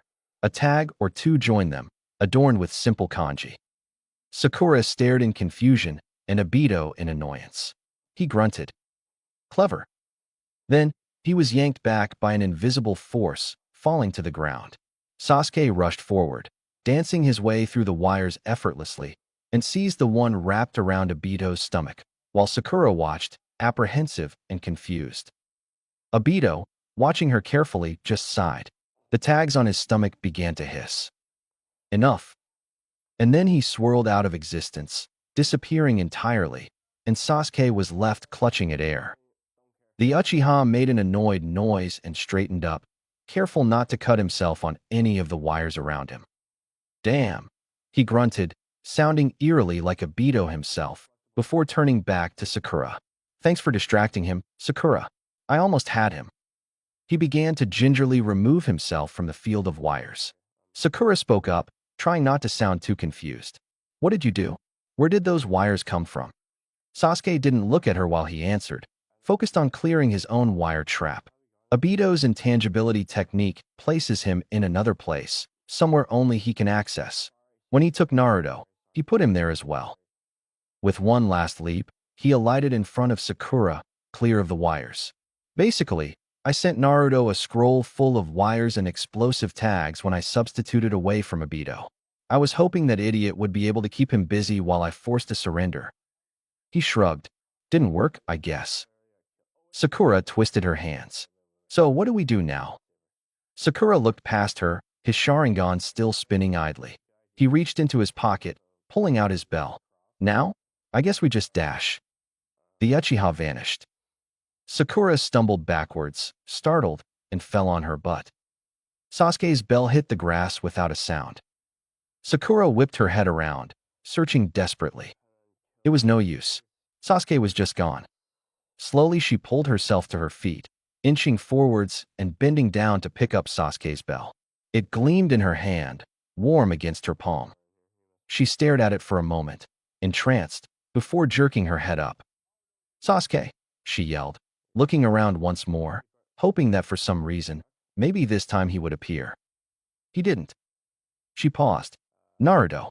Sakura's voice was quieter, as the reality of her situation sunk in. She was alone, holding both of her teammates' bells. Her hand tightened around Sasuke's. Sakura. She spun, scanning the trees, her eyes wide. It was Obito. His voice seemed to come from everywhere at once. I would suggest you run. And then, the forest was silent once more. Sakura looked around one last time, and then tucked Sasuke's bell into her pouch. She took off into the forest, sprinting as fast as she could. She'd passed this test. She had to now. Sasuke and Naruto were counting on her. Do you know what you did wrong? Obito asked them, as they lay in the grass, nursing their injuries. Sasuke didn't say anything, rubbing the bruise on his face instead. He appeared to be sulking, though Sakura didn't think she'd ever seen him do anything quite like that before. Naruto spoke up. We went up against you, he grinned, rubbing the back of his head. Obito chuckled. Nice try.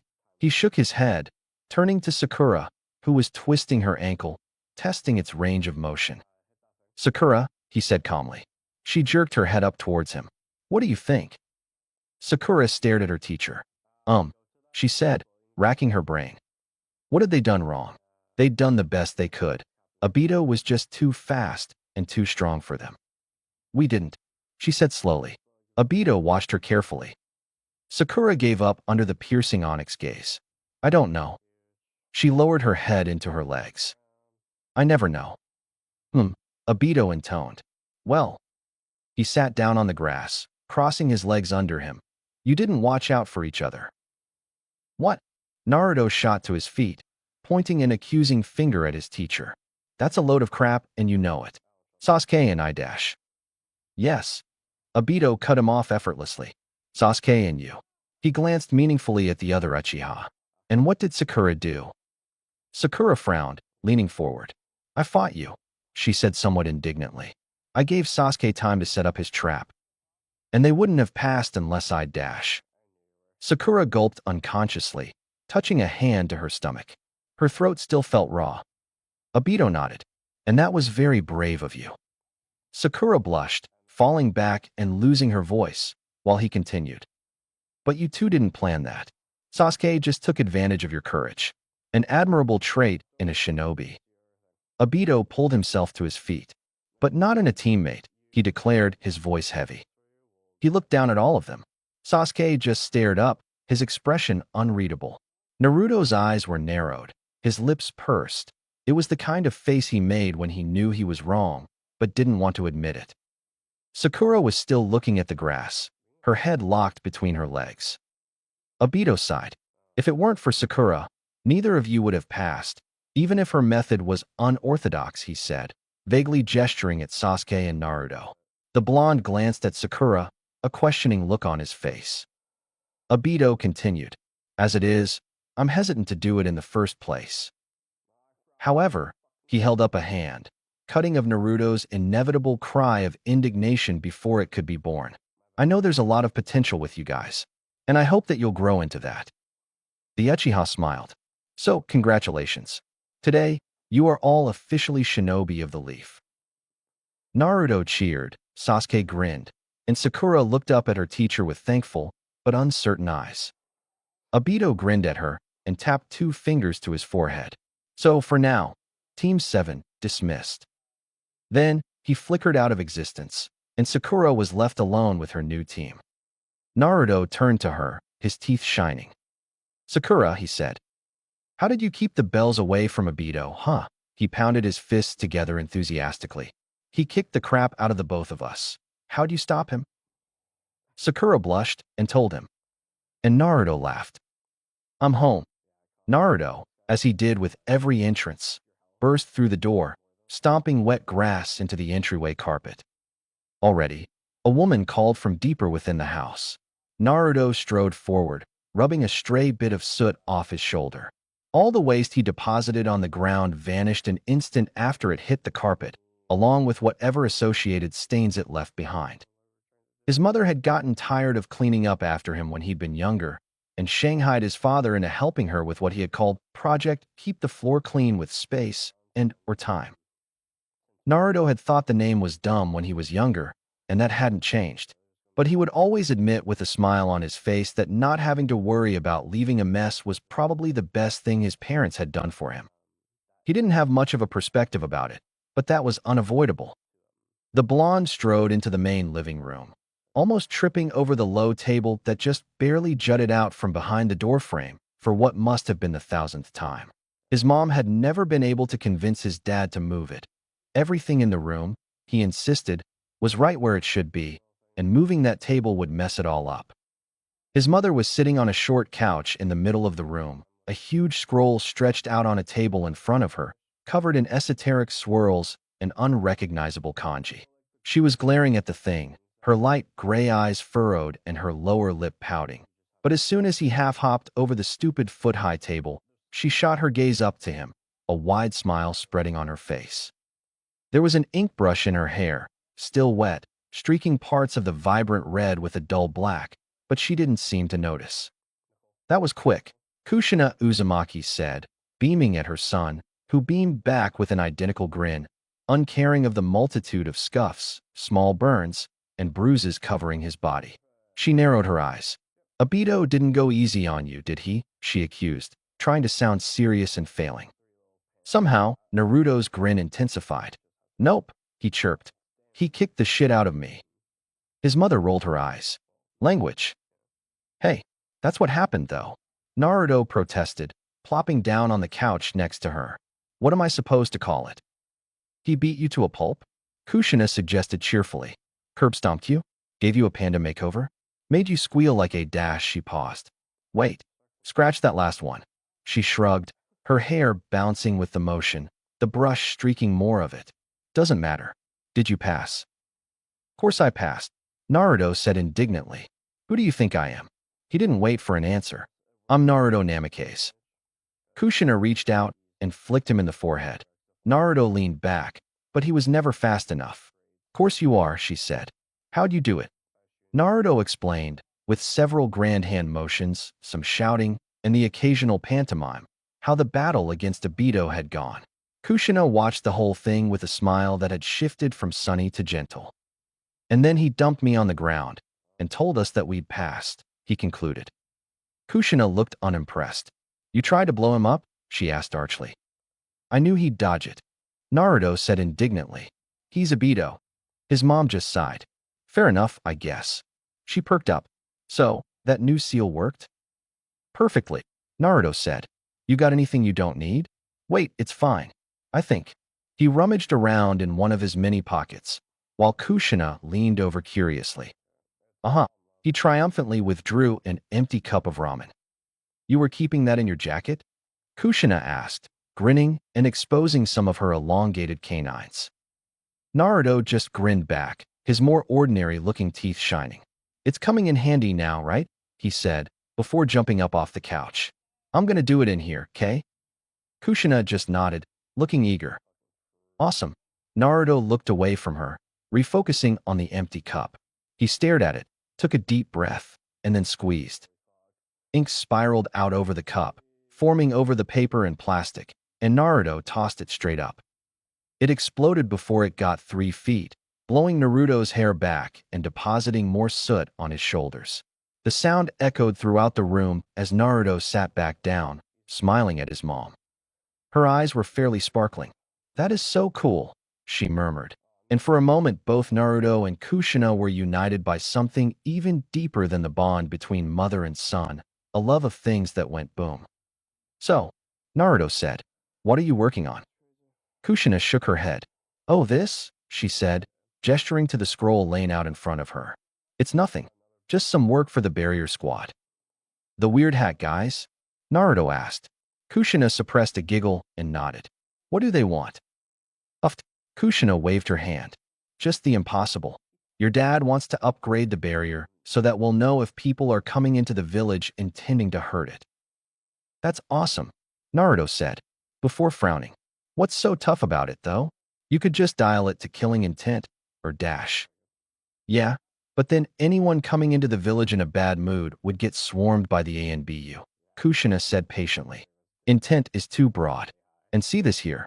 She pointed to a set of 3 swirling lines set in a box in the center of the scroll, and Naruto obligingly leaned in. That's the part that determines if they're wearing a headband, his mom explained. Unless I redo the whole thing from scratch, I gotta make sure that I don't mess that up, or we'll get nothing but false alarms. Naruto sat back. Huh, he said. How'd Dad get you to agree to this? That's crazy. Kushina rolled her eyes. Oh, you know. She smiled. He did that thing. You know, where he's like Dash. Kushina. Who else could do it? The 4th Hokage said, as his hands came down on his wife and son's shoulders. Naruto jumped, but Kushina just turned to her husband, smiling widely. Remind me why that worked for the millionth time. He just swooped down and kissed her appreciatively. Naruto stuck out his tongue, making a gagging sound, and both his parents rolled their eyes simultaneously. Minato pulled back, and Kushina made a soft sound. Right, that's why. Her husband just grinned, before turning to his son. You passed, he said. Of course I did. Minato appraised him. Obito did a number on you, huh? Heh. Naruto rubbed the back of his head. Well, I did try to blow him up. Minato grinned his distinctive grin, the one that made his eyes shine, but only moved his mouth a little, and nodded. Good. Gotta keep him on his toes, he said cheerfully. Then, his face tightened up slightly. Naruto barely noticed it. How was your team, he asked. Kushina unconsciously straightened up. Naruto waffled. Sasuke's on it. You know how that goes, he said, flashing his teeth. We basically just did what we always do. Mess around, Kushina suggested. Ruin village property? Minato said at the same time. Naruto just rolled his eyes. Yeah, sure. We almost got Obito, though. If he didn't have those cheap Sharingan. How about your other teammate? Kushina asked. What, Sakura? Naruto said. His mom nodded. He grinned. She won us the test, he said proudly. Minato raised an eyebrow.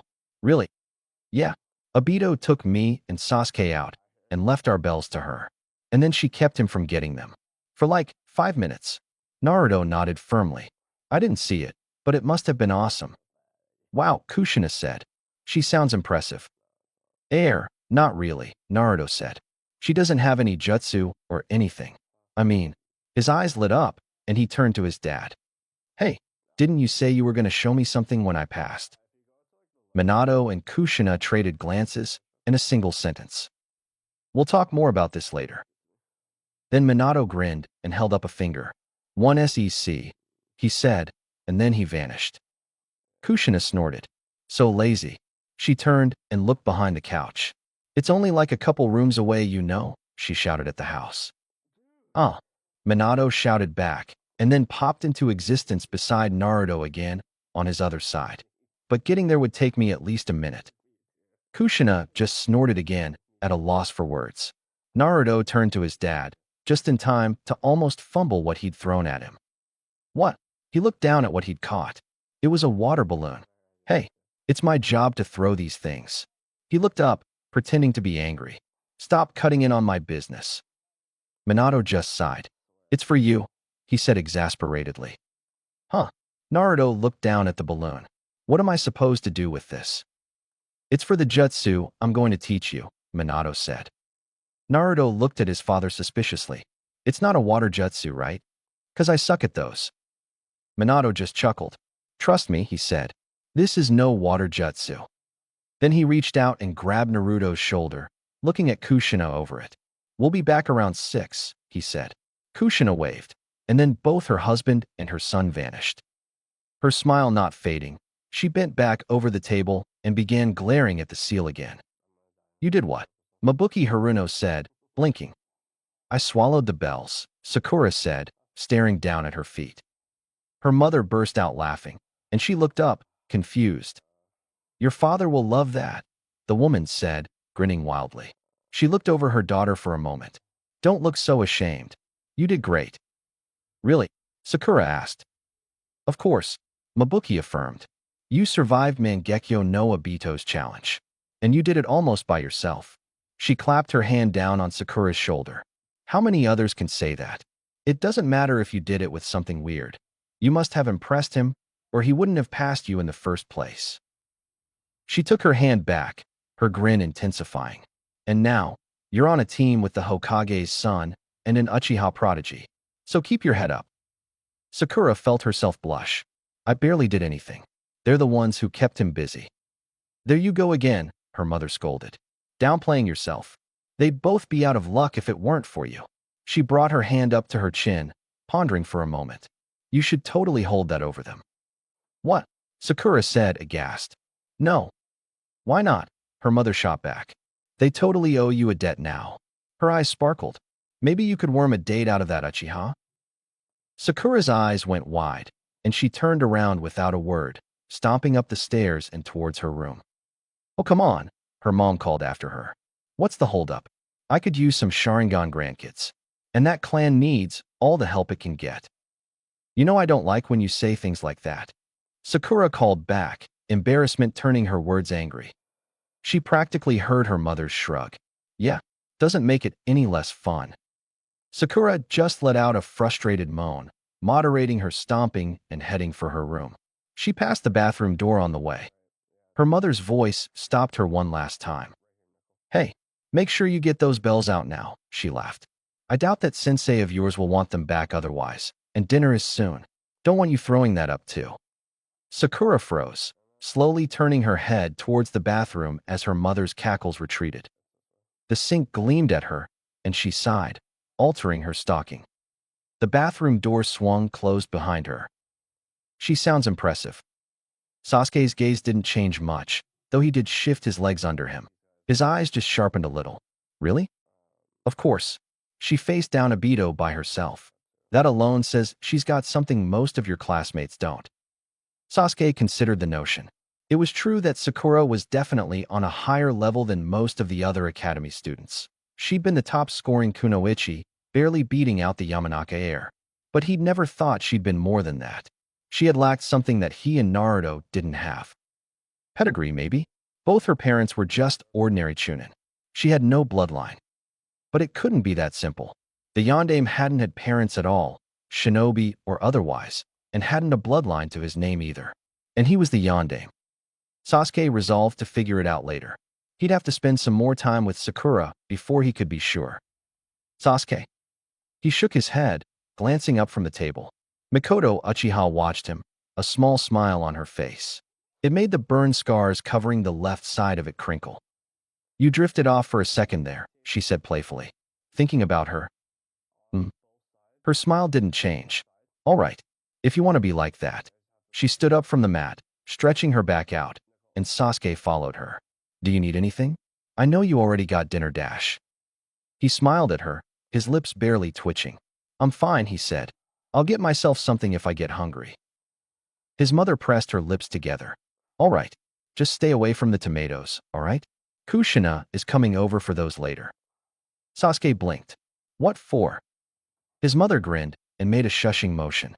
Don't ask. That way, we can't be implicated. The younger Uchiha snorted, before nodding and wandering away, opening the sliding door leading out of the room and stepping into the compound proper. Makoto watched him go. He wasn't wandering, of course, and both she and Sasuke knew it. But she wasn't going to stop him. If Sasuke wanted to talk to his father, that was up to him. Sasuke moved through the streets of the compound, his sandals scraping mutely on the concrete. The 1- and 2-story houses and walls around him, concrete and paper and wood, slid by, barely making an impression on him. Only the occasional Uchiha crest caught his attention, the splash of red and black springing an image of a pinwheel eye into his mind. He passed a couple clansmen as he wandered. Most of them nodded to him, and Sasuke nodded back. 2 or 3 grinned and mentioned his new headband, still shiny and unscuffed, and Sasuke gave them vague agreements and thanks. Some of them realized that he wasn't entirely there with them, and allowed him to pass with little comment. Eventually, he reached his destination, a squat, windowless house with a single door of black lacquered wood.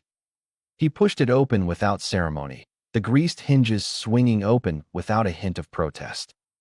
Silence greeted him like it always did. He took a step forward. The floor was kept immaculately clean, but Sasuke nonetheless half expected his feet to kick up a cloud of choking dust. The silence was doing a fine enough job of choking him, anyway. It wouldn't have needed the help. So Sasuke spoke. It was the only way to dispel the nothing that was strangling him. I passed, he said simply. The silence, momentarily taken aback, rushed back into the gap left after his sentence and answered him in its own way. Sasuke's fist tightened. I'm a genin now. He put a thumb to his hitayate. Its shine had been dulled by the emptiness of the building. A shinobi of the leaf. Nothing happened. The proclamation didn't light up the room or shift the stone floor. It just sunk into the silence and became part of it. Sasuke took another step forward, and then another. I'm closer, he said. Closer to finding out why. His Sharingan spiraled out, and the dimness of the room slid away. Fugaku Uchiha's face was revealed, his customary frown unchanged from the last time Sasuke had seen it. Of course it was the same. Pictures didn't change. The mantle it sat on, the lone feature of the dim room, was also host to 20 and some other pictures, all the same size as Fugaku's, all with Uchiha immortally preserved on them. Some were frowning more severely than Fugaku, others were smiling. One was sticking his tongue out playfully. There was a candle set in the mantle before each of the pictures. Only a few were burning. Fugaku's wasn't one of them. Sasuke took another step forward, bringing one hand up slowly. I'm not going to let him get away with it, father, he said. A flame sparked into existence in the palm of his hand, and he gently brought it to the unlit candle in front of his father's picture. The wick lit without a sound, and the dancing light of the flame in Sasuke's hand vanished, replaced by the gentle play of the candle's comparatively dull light. Sasuke's Sharingan, still active, gleamed in the candle's light.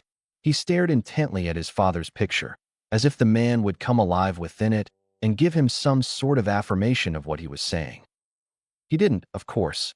Fugaku Uchiha was dead, and dead men could do no such thing. Sasuke's eyes narrowed.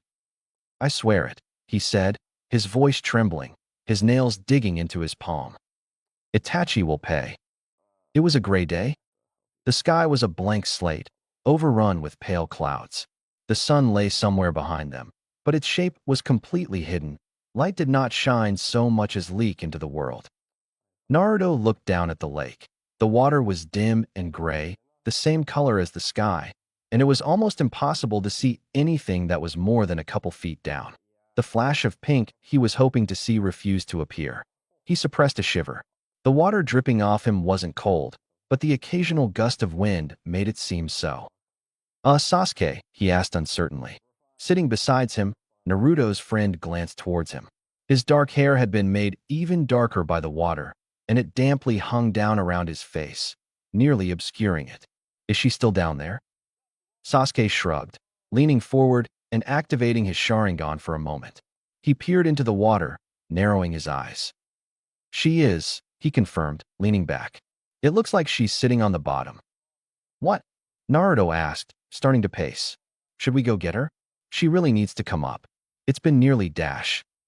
Sakura burst from the water with a great gasp, her hair wetly flapping about. She took another hasty breath and then turned back towards the shore. "You guys are already out?" she asked, confusion flitting across her face. She started to swim back. Naruto gaped at her, and she frowned. "What?" The Namikaze refused to answer, so she turned to her other teammate. "Hey Sasuke, how did I do?" A different voice interrupted. "Nearly 4 minutes." As he often did, Obito seemed to appear out of nowhere, wearing a large grin. Sakura stared at him in disbelief, and Team 7's sensei smiled back. "Very impressive, Sakura." He turned to Naruto and Sasuke. Naruto stopped pacing, shooting a grin back, while Sasuke remained lounging on the ground, acknowledging Obito with a nod. "That's an interesting exercise, you two," Obito said to the boys. "When did you come up with it?" "A while back," Naruto said cheerfully, shooting Sakura another impressed glance. "My mom told us that doing the oxygen thing," he waved his hands vaguely towards his chest, "with our lungs would help our chakra control." He turned to Sakura. "But we've never managed for more than 3 minutes," he practically shouted in enthusiasm. "That was awesome, Sakura." The girl blushed. "Thanks, Naruto." "Looks like Sakura really does have some impressive chakra control," Obito noted out loud. "Even better than yours, Sasuke." The younger Uchiha shrugged, his eyes wandering back to Sakura for a moment, and Naruto puffed up. "Hey, what about me?" Obito grinned. You've got the worst control on the team, Naruto." The blonde squawked a protest, and his sensei laughed. "Maybe you should ask Sakura for some pointers, Little cooperation." Naruto turned to do just that, but Obito cut him off before he could. "You'll have to wait till later, though. We've got a mission." "A mission?" Sasuke asked, perking up. "What is it?" Sakura said. "Are we rescuing someone?" Naruto practically pleaded. Obito's grin widened. "Something like that." "A bridge," Naruto shouted indignantly for what had to be the 4th or 5th time. Sakura had lost count. Her teammate hammered another plank of wood into place, nearly crushing his own thumb. "We're never going to get to do something interesting." Team 7 was working about 10 feet above one of the several canals running through Konoha. They'd been hired to help put together a connecting bridge. It wasn't much more than putting down a wooden foundation. The job was simple enough, but not the most exciting. Hence, Naruto's shouting. "I did tell you it was something like rescuing someone. Think of all the time you'll be saving people." "You're such a fatalist, Naruto," Obito said from the canal below. He was standing on the water, uncaring of the current rushing under his feet. Sakura stole a glance at her sensei every once in a while. Seeing someone so casually walk on water was still unusual for her to see. She supposed she'd get used to it eventually, but right now it just showed how far ahead their teacher was. "I don't know what that means, but it's too long. Just like all these D-ranks. It's been a month." Naruto yelled back, finally finishing one stretch of walkway. The civilian overseeing the construction, a nice man with a balding head who'd introduced himself as Soma, gave the work a cursory inspection and then gifted Naruto with a sober thumbs up. Naruto returned the motion with a brilliant smile, and then turned to shout at his teacher some more. "No, almost two," he huffed. "Are you even going to let us leave the village?" Sakura kept her head down and worked as she listened to her loud teammate. Sasuke was being rather quiet. He went like a machine, laying planks and hammering them down with quick, efficient movements. To Sakura, it didn't seem like he cared about the monotonous work. His face was completely blank, though he did glance at their sensei occasionally. "Of course I'll let you leave the village," Obito answered. He considered it, one hand cupping his chin. Eventually, Sakura suppressed a giggle at Naruto's frustrated groan. Suddenly, Obito stiffened, looking back over his shoulder. Sakura, still holding back her small laugh, followed his gaze. He was looking back at one of the other bridges, farther along the canal. There was a gaggle of Chunin crossing it, talking amongst themselves. One of them was noticeably limping, but didn't seem to care. They were followed by a frustrated-looking woman with long, straight brown hair and two purple markings on her cheeks. She looked like an Inuzuka or maybe an Akimichi, but was too clean-looking for the former and far too lean for the latter. Obito's eyes lit up at the sight of her, and without a word he bounded off over the water, leaving his team behind. He was nearly 100 meters away a moment later, leaping up onto the bridge and following the woman and Chunin out of sight. Sakura blinked and looked back to her team, confused by their sensei's sudden departure. Naruto sniggered, and Sasuke gave a faint smile. "What was that?" Sakura asked. "It's Rin," Naruto said in a sing-song voice.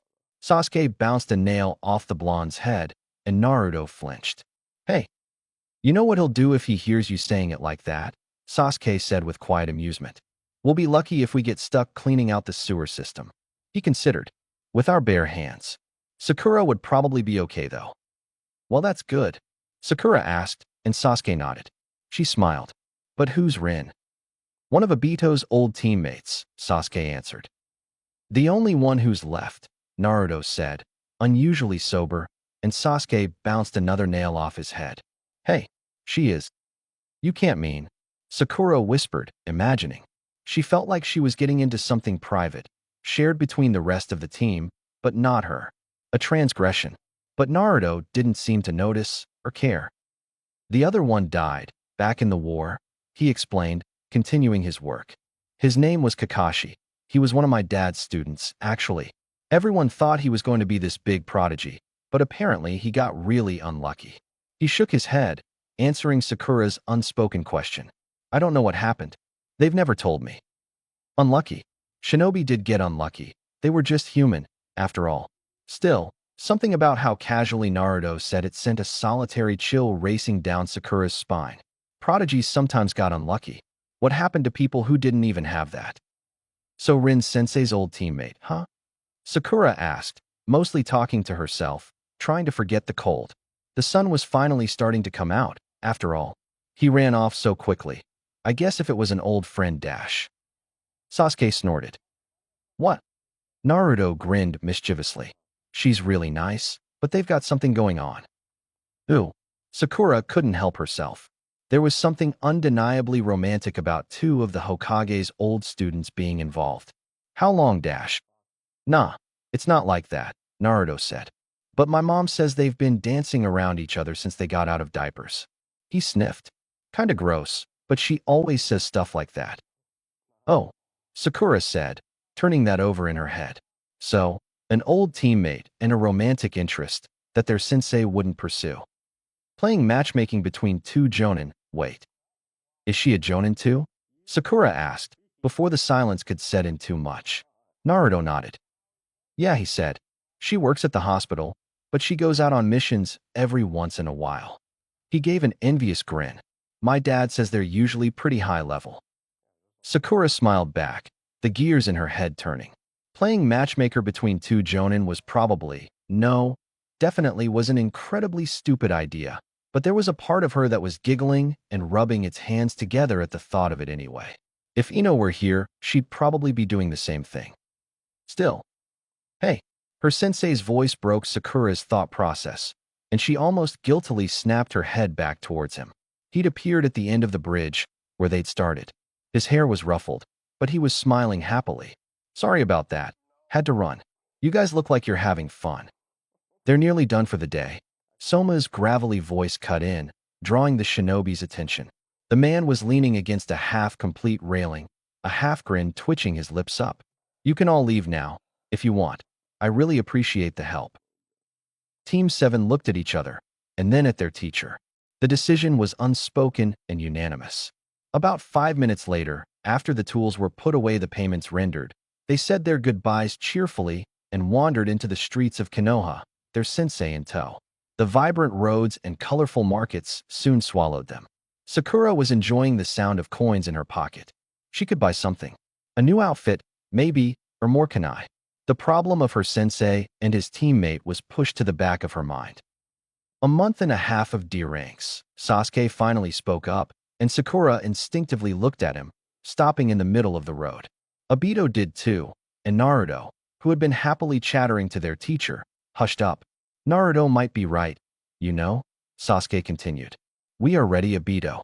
It's time to send us on a C-rank mission. That's Obito sensei to you, little guy. Obito said lightheartedly, and Sasuke snorted. Though, Naruto rushed into the gap. That's two of us. What? You think we can't handle one? Hmm. Obito paused again. I wonder dash. Sakura knew what she had to say.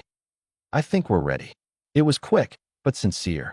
Her sensei's eyes flickered over her in momentary surprise.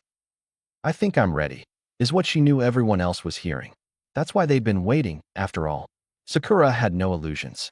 Sasuke and Naruto were already far ahead of her. One of them had the Sharingan, and the other was the Hokage's son. She'd started behind, and was barely keeping up as it was. The 4 minutes at the bottom of the lake seemed years ago, instead of hardly an hour. See? Sakura says so too, Naruto said with a wide smile. Obito scratched the back of his head, regarding his team with warm eyes. But he was calculating something. Sakura could see it as clear as day, and she knew that if she could, then her teammates certainly could as well. His other hand unconsciously brushed over the hilt of the short sword he always had strapped to his back. What the hell, he said. We had to turn in this mission anyway. Naruto hooped, Sasuke smiled, and Sakura tried to do the same, ignoring the prickling in her gut. A C rank, huh? The man at the desk today was their old teacher Irika, as luck would have it. Sakura was very familiar with this room by now. It was where genin were assigned their peacetime missions. The room was spacious and open, with plentiful windows and hardwood floors. There wasn't much here besides desks and paperwork, and it was constantly bustling with shinobi doing their day's duties. Irika leaned back in his uncomfortable-looking chair, crossing his arms. He gazed steadily at Sakura's sensei, his face set in a neutral expression. We actually just got one, less than an hour ago. By carrier bird, even. Oh, Obito asked. What was it? There's a town, out near the border of Suna, Irika shrugged. Well, closer to the border than it is to Konoha, at least. It's called. He shuffled through one of the stacks of paper, extracting a particular ruffled one, and squinted at it. His scar crumpled slightly. Ah, Kami no Soda. Paper Hill. Naruto scrunched his face up, and Irika nodded. Yeah, it produces a ton of printing presses, amongst other exports, the Chunin said in a businesslike manner.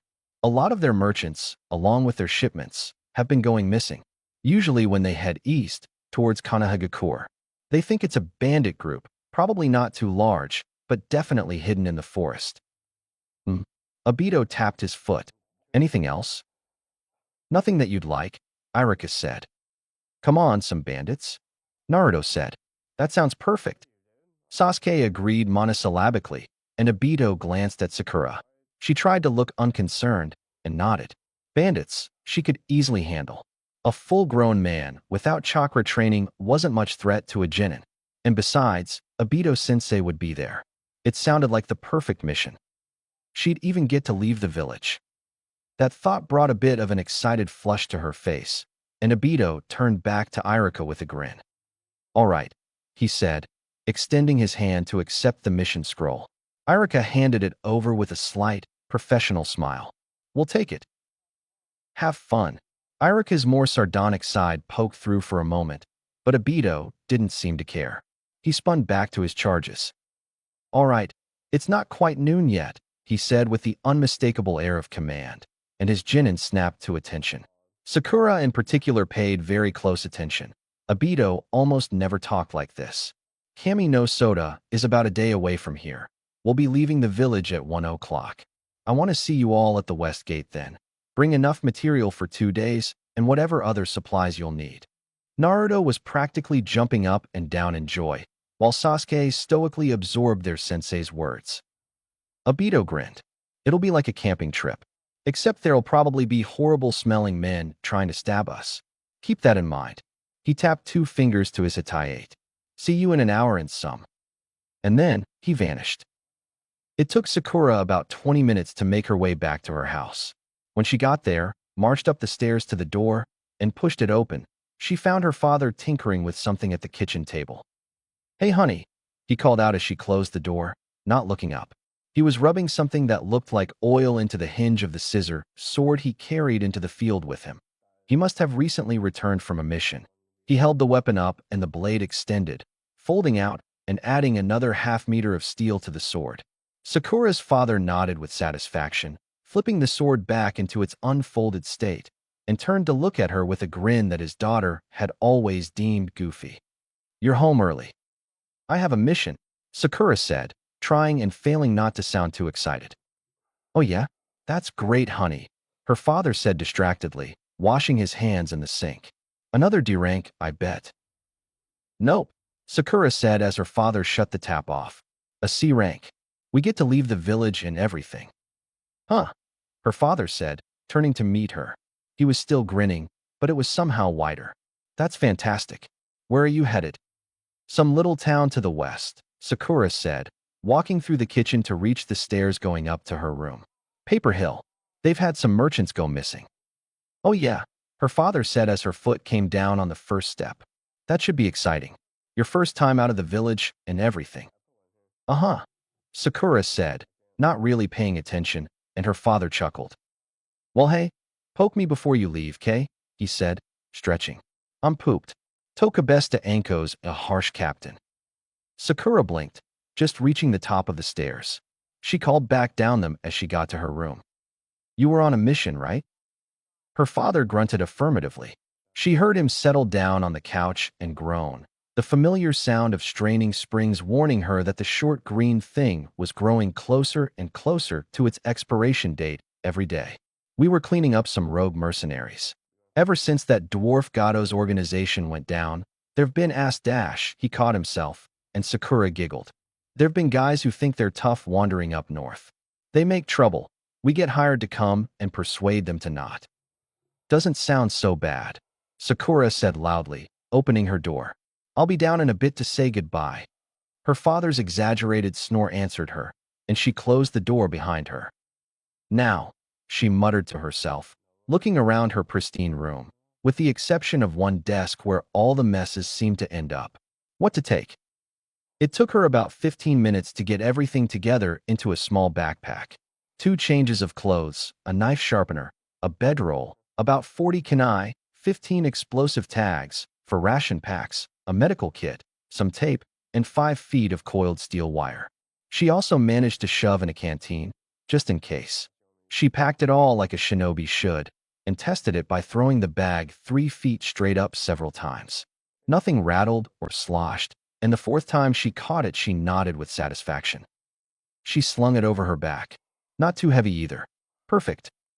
Sakura sighed, feeling the weight on her back, and made her way back downstairs. She closed the door quietly and made her way down the stairs without a sound.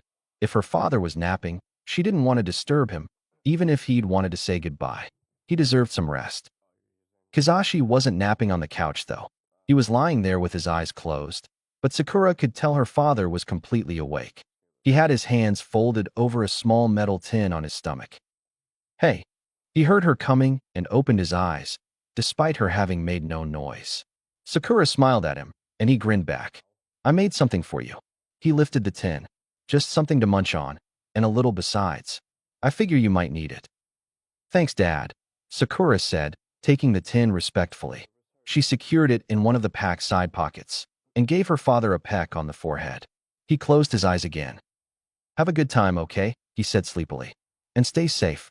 It's a wide world out there." "I promise, Dad," Sakura smiled.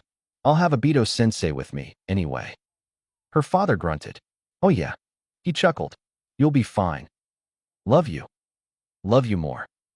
It was nearly dark by the time Team 7 made it to Kami no Soda. They'd met out in front of Konoha's gate and set off, Naruto and Sasuke chattering loudly, and Obito walking with Sakura as she remained mostly silent. The forests around Konoha were beautiful, and the paths through them easy enough to follow. It wasn't a very exciting trip, but Sakura luxuriated in the sounds of birds and other animals all around her, and her teammates' antics. Naruto and Sasuke were funny to watch. Their conversations pinballed between practical considerations and ridiculous fantasies about overly complicated jutsus with too long names. Over the course of the trip, Naruto produced 2 water balloons and held them in his hand as he walked. The first, he broke on accident when he dropped it after gesticulated wildly towards Sasuke. The second, he eventually lay his other hand over, a concentrated frown falling over his face. Sakura didn't know what he was doing, but it looked like some kind of chakra exercise. When she'd asked Obito, he'd just given her a vague grin and told her it was one of the Yandame's jutsu.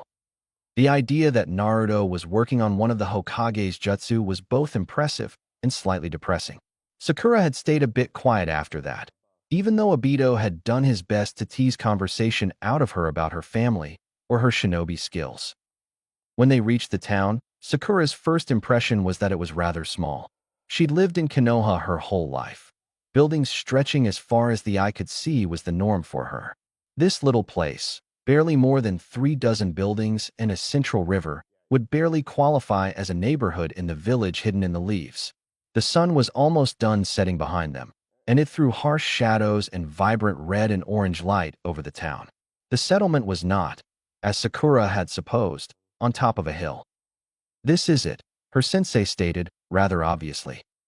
"I never would have guessed," Sasuke muttered, and Naruto laughed. "All right, let's head down," their sensei said. "We're supposed to meet with a man called Kurasen. He'll give us a roof for the night and point us in the right direction." "Sweet. Race you there, Sasuke." Naruto took off with a yell, rushing down the road. Sasuke hesitated for hardly a second before he sprinted after him. Obito watched them go for a moment before snorting. "They don't even know where they're going," Sakura said, shifting her backpack. "How can they be so confident?" "They're very sure of themselves," her teacher responded, glancing at her. The coming night made his dark eyes little more than shadows in his face. "It's good for some things, but not so much for others." He sighed. "For example, the whole town will probably know we're here now." "Is that bad?"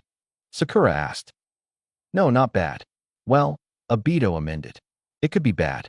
We'll just have to wait and see." Sakura murmured. She set off after a second, and then realized her teacher wasn't following. She turned to look back at him, and found him considering her thoughtfully. She blinked. "What?" She tried not to sound worried, but couldn't help just a little leaking out. It felt like she'd done something wrong. She could distantly hear Naruto and Sasuke yelling. Something about cake. "You know, Sakura," Obito said, "you really remind me of myself sometimes, back when I was a genin." Sakura paled. Why was her sensei bringing this up now? "Oh, really?" "Yeah." Obito sounded almost wistful. "I was a hell of a lot louder than you, though. You hardly talked on the way here." Sakura blushed as her teacher continued. "But both my teammates were geniuses at what they did. Compared to them, I didn't have much." Sakura frowned. "I felt like a loser." The Haruno lowered her head, her gut rolling. "But you're Sharingan." Obito snorted. "Of these things," he said, tapping his temple. "They've given me a lot more trouble than you'd think, trust me." "But if I'm like you." Sakura lowered her head even further, feeling sick. She could feel the blood rushing through her head. "I don't have anything like that. I don't have a bloodline. My dad isn't Hokage. I'm just." "You think any of that matters?" Obito said kindly. Sakura nodded, just the slight tilt of her head. Her sensei took her step forward and dropped down to one of his knees, bringing his head level with hers. She looked up, meeting his eyes, and Obito smiled. "Let me tell you something, Sakura. Naruto's family, or the Sharingan, in regards to being a shinobi, they're just tools. They don't make you intrinsically better than anyone else." "But dash." "No." Obito's words were harsh, even if his face was not. "Everyone has something they're talented at. Those two have just been lucky enough to figure out while they were young. And in a way, it's limited them. Sasuke has focused so much on Uchiha tradition that he's failed to consider what will happen when he fights someone who knows that stuff, like me. And Naruto." He shrugged. "His knowledge of seals and jutsu shiki is good for his age. He's got loads of natural talent and help from his parents. But he's never going to be as good as they are. He just doesn't have the kind of patience for that. His real calling lies somewhere else. I'm sure he'll figure out soon enough." Obito smiled. We'll find your tool, Sakura. I don't know what it is yet. You've got great chakra control. Maybe you'll be a master of Jinjutsu or a world-class medic. You could be a fantastic infiltrator, or you'll work on your ninjutsu and become an efficient powerhouse. Sakura-sensei put his hand on her shoulder, squeezing just slightly. You don't know yet. And that's okay. You're still young. There's no war on. You have plenty of time. Obito stood back up, and Sakura watched him speechlessly. Now come on, he said with a genuine grin. Let's go catch up to those two before they do something stupid. Then he turned and strode off. Sakura watched his retreating back, stunned. After a moment, she shook her head and went after him. Her head was swimming. She said, not really knowing what she was supposed to say to something like that. Sensei? Obito glanced back at her. Sakura choked. Thanks. Anytime, Obito said. Now come on. I wasn't kidding. I don't want them catching anything on fire. Jinin and Jonin made their way into Kami no Soda, and behind them the sun finally set. Kurasen turned out to be an older man, probably closer to 60 than 50, with a round, deeply creased face and fantastic posture. Though he wore only a simple workman's shirt and long pants, he nevertheless radiated calm authority. He was rather tall, just over 6 feet, and there wasn't a speck of hair on his head. He had a lovely voice, Sakura thought, and honest eyes. They compelled her attention as he sat at the head of the table, earnestly speaking with their team's leader. She and Obito had eventually caught up to Naruto and Sasuke, who had been bickering with an irritated teenager. Obito's casual questions had sent the teen running off to find Kurasen with a bitter frown, and in the lull he had admonished Sakura's teammates. They wanted to make a good impression on the locals, after all. They were being paid for this, he reminded them. Clients, and anyone connected to them, should always be treated with respect. Naruto had blushed, but Sasuke had just nodded his head. A minute or two later, Kurasen had arrived with an uncertain grin. Obito's disarming manner had soon put him to ease, though, and he had invited the Jonin and Jinin to his home. He could explain the issue in more detail there, he said with a smile. The man's house wasn't very large, only a little bigger than Sakura's apartment, but it was extremely clean and filled with attractive furniture. There had been a simple meal, rice, meat, and some vegetables, laid out on a rough wooden table in the kitchen, and Kurasen had implored they take some of it. Everyone but Obito had done so, with Naruto loudly thanking the man. Now, the Jonin were gathered around the table, their packs left in the entryway, and Obito was in conversation with their host. So they just vanish wholesale, Sakura-sensei confirmed. Kurasen nodded. Completely, he said in his deep voice. Transport, merchants, cargo, all gone. There's rarely even any sign they were taken in the first place. Obito said, not quite grinning despite his eyes suggesting he could have been. So there is some sign. Blood, Kurasen said flatly, and all the shinobi at the table perked up for a second. Naruto shot a glance at Sasuke, and then at Sakura. She shrugged back. If a group of bandits, or maybe even some rogue shinobi, were picking off a caravan, then blood was to be expected. She was less uneasy with the notion than she thought she'd be. Well, that sounds about right, Obito said, half-jokingly. Kurasen shook his head, deathly serious, and Obito's eyes narrowed. I don't think you understand, the tall man said, glancing back at Sakura and her teammates. His face betrayed his uncertainty. They're just children. Are you sure, Dash? Hey, Naruto shot to his feet, bumping the table. Who are you, Dash? Obito shut him down with a glare, and the Yandame's son shrunk back into his seat, blushing furiously. They're my team, Obito said, looking back to Kurasen. And they may look like children, Dash. Sasuke made a noise Sakura could only describe as a chuff, and it nearly made her giggle. But they are shinobi. Anything you tell me, you can tell them. Kurasen still looked skeptical, but Obito nodded, and he shrugged and began speaking again. I don't mean a little blood, he said. 3 groups have gone missing, 10 people total. The first 2 vanished with barely a trace. But the third, he frowned, and his voice dropped a little. Sakura had to lean in to hear him better. The third was when we knew we needed the help of ninja. How much blood, Kurasen? Obito asked. The man's eyes narrowed. A lot, he said. It was very clear by his voice that he thought, a lot, was completely unable to get across just how much blood there had been. I don't know if there's even that much blood inside a person, or four of them. It soaked the ground into mud, painted the trees nearby. The whole place was red, and the smell. He paused, taking a deep breath through his nose, and one of his hands clenched into a fist. We couldn't even tell if it had been Haruka's group, but it was on their route, and she never came back. Sakura blinked. She could see Sasuke was frowning, his hands coming up to lace in front of his mouth. Naruto was behind her, so she had no idea how he was reacting. The thought of that much blood sent her stomach turning. What could do something like that? I see, Obito said, leaning back. Thank you. The room fell into silence for a minute, and Sakura's eyes strayed around it, trying to expel the image of a road made muddy with blood from her mind. There was a cabinet across from her, filled with pictures. Most of them were of Kuraisen and two others, a woman with long brown hair and a boy with striking orange eyes. They must have been his family. She hoped none of them had been in the caravans. As was characteristic of him, Naruto broke the silence. Can you show us where? He asked confidently, and Kuraisen's head swung toward him. The older man frowned. It's quite late, he rumbled. I don't think dash.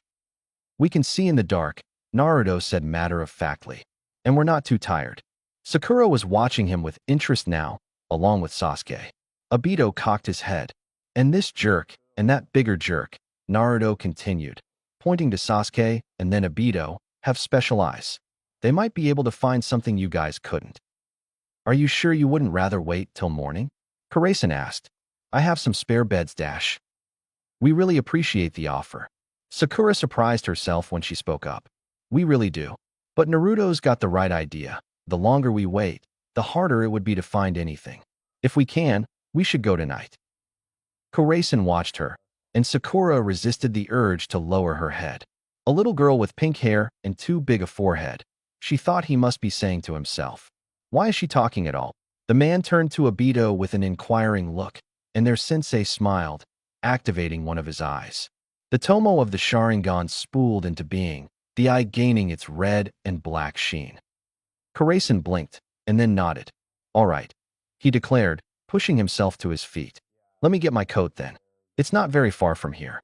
Just 30 minutes or so. Team 7 rose along with him. It turned out that what Kuraisen and his companions could cover in 30 minutes, Shinobi could easily cover in about 5. When Obito finally lowered the man off his back, Kuraisen was somewhat pale. That was fast, he said, his complexion shifting to greenish for a moment. He took a deep breath or two of the crisp air, and it seemed to put him back on his feet. All right, it's just over here. Follow me. He set off at a brisk pace, his boots crushing loose twigs and pebbles underfoot, and the ninja walked after him, unconsciously falling into a simple diamond pattern with Sakura on the right, Sasuke on the left, Naruto at the back, and Obito and Kuraisen at the head. Sakura had brought 15 kunai, 3 explosive tags, and the 10 her father had given her. The first 2 she figured were just a healthy precaution, and the 10 was for in case they didn't find anything. At least they'd have something to eat. She could tell from the way it shifted in her taped-down pocket that it was full of food, but she was content to let it be a surprise. She hadn't seen what her teammates had grabbed from their packs, but Naruto had another one of those water balloons. He was focused on it, his eyes practically bugging out as his hands encircled it, while Sasuke walked with cool alertness, his eyes darting back and forth. All of them could see through the darkness perfectly well now that they were channeling some chakra. Kuraisen was probably limited to a dozen meters or so, out here away from any artificial light on a cloudy night. But to Sakura, it seemed like it was the tail end of evening. Chakra really was amazing whenever she thought about it. It was right up here, Kuraisen said, slowing down. He squinted before nodding. Yeah, just over there. He pointed farther down the dirt road, at a spot that was darker than the rest. In the night, it seemed like a patch of independent shadow. Sasuke moved ahead, activating his eyes as Sakura held back with Naruto. Obito stayed with Kuraisen as the younger Uchiha scanned the ground, dropping into a squat. He turned back to the team with a frown. I've got something, he said, standing and pointing towards the woods. Bloody footprints. Looks like 5 sets. Obito, Can you see anything more? They stop at the edge of the road. Obito peered, his own Sharingan activating. Sakura tried to suppress a bout of inferiority. What she would give to be able to do something like that. Sasuke, look closer. It doesn't work like that, Sasuke said flatly. Obito chuckled. I think it does, he said good-naturedly. The blood vanishes, but the depression in the dirt doesn't. Kurasen made a noise of disbelief. This happened 3 days ago. There's no way, Dash. No, you're right, Obito said, turning to him. The man stared into Sakura's sensei's red and black eyes, practically entranced. It's not like just seeing footprints. It's the way the dirt spread, how some plants are only just growing back up, the angle of some grass. He shook his head. You know what? It's hard to explain. Let me assure you that I do in fact see a trail, and that most of the world very badly wants to yank these eyes out of my head for just that reason. That got a grim chuckle out of Kurasen. I'll take your word for it, then, he said. In any case, what now? We follow it, Naruto said cheerily. Sasuke, you can see it now, right? Yes, Sasuke confirmed begrudgingly. I know what to look for. I can see it. Great, Obito said with almost mocking cheer. Sasuke, you lead on the rest of you midgets. I'll take Kurasen back, and then come rejoin you. Maybe if we're lucky we can wrap this up tonight. The older Uchiha gestured, and their client clambered onto his back hesitatingly. Could we perhaps go just a bit slower this time? He asked, just a bit of levity lightening his voice. It seemed like seeing Obito at work had brought him some peace. I just ate, after all. You got it, Obito answered. Try not to do anything stupid, he yelled at his team, before running off with Kurasen on his back. The Genin watched their sensei go, Naruto cocking an eyebrow. Does he really think we'd do something stupid? Naruto asked. What could we even do out here? We're in the middle of the woods. I'm sure you'd find a way, Sasuke deadpanned, turning back to the trail only he could see. Sakura laughed, and Naruto snorted. You're just jealous. The both of you. Just watch. I bet I'll find whatever the hell it is we're looking for before your fancy eyes do, he declared. Of course you will, Naruto, Sakura said, smiling a little. Sasuke began stalking into the woods, his gaze locked on the ground, and his teammates followed him. They walked in silence for about a minute, listening intently to the forest and not making a sound with their steps. Sasuke stopped twice, looking around slowly, before continuing. Sakura figured that it couldn't be easy following whatever trail Sasuke could see out here. The trees were thick, sometimes grouping no more than an arm length apart, and the grass was knee-high in places.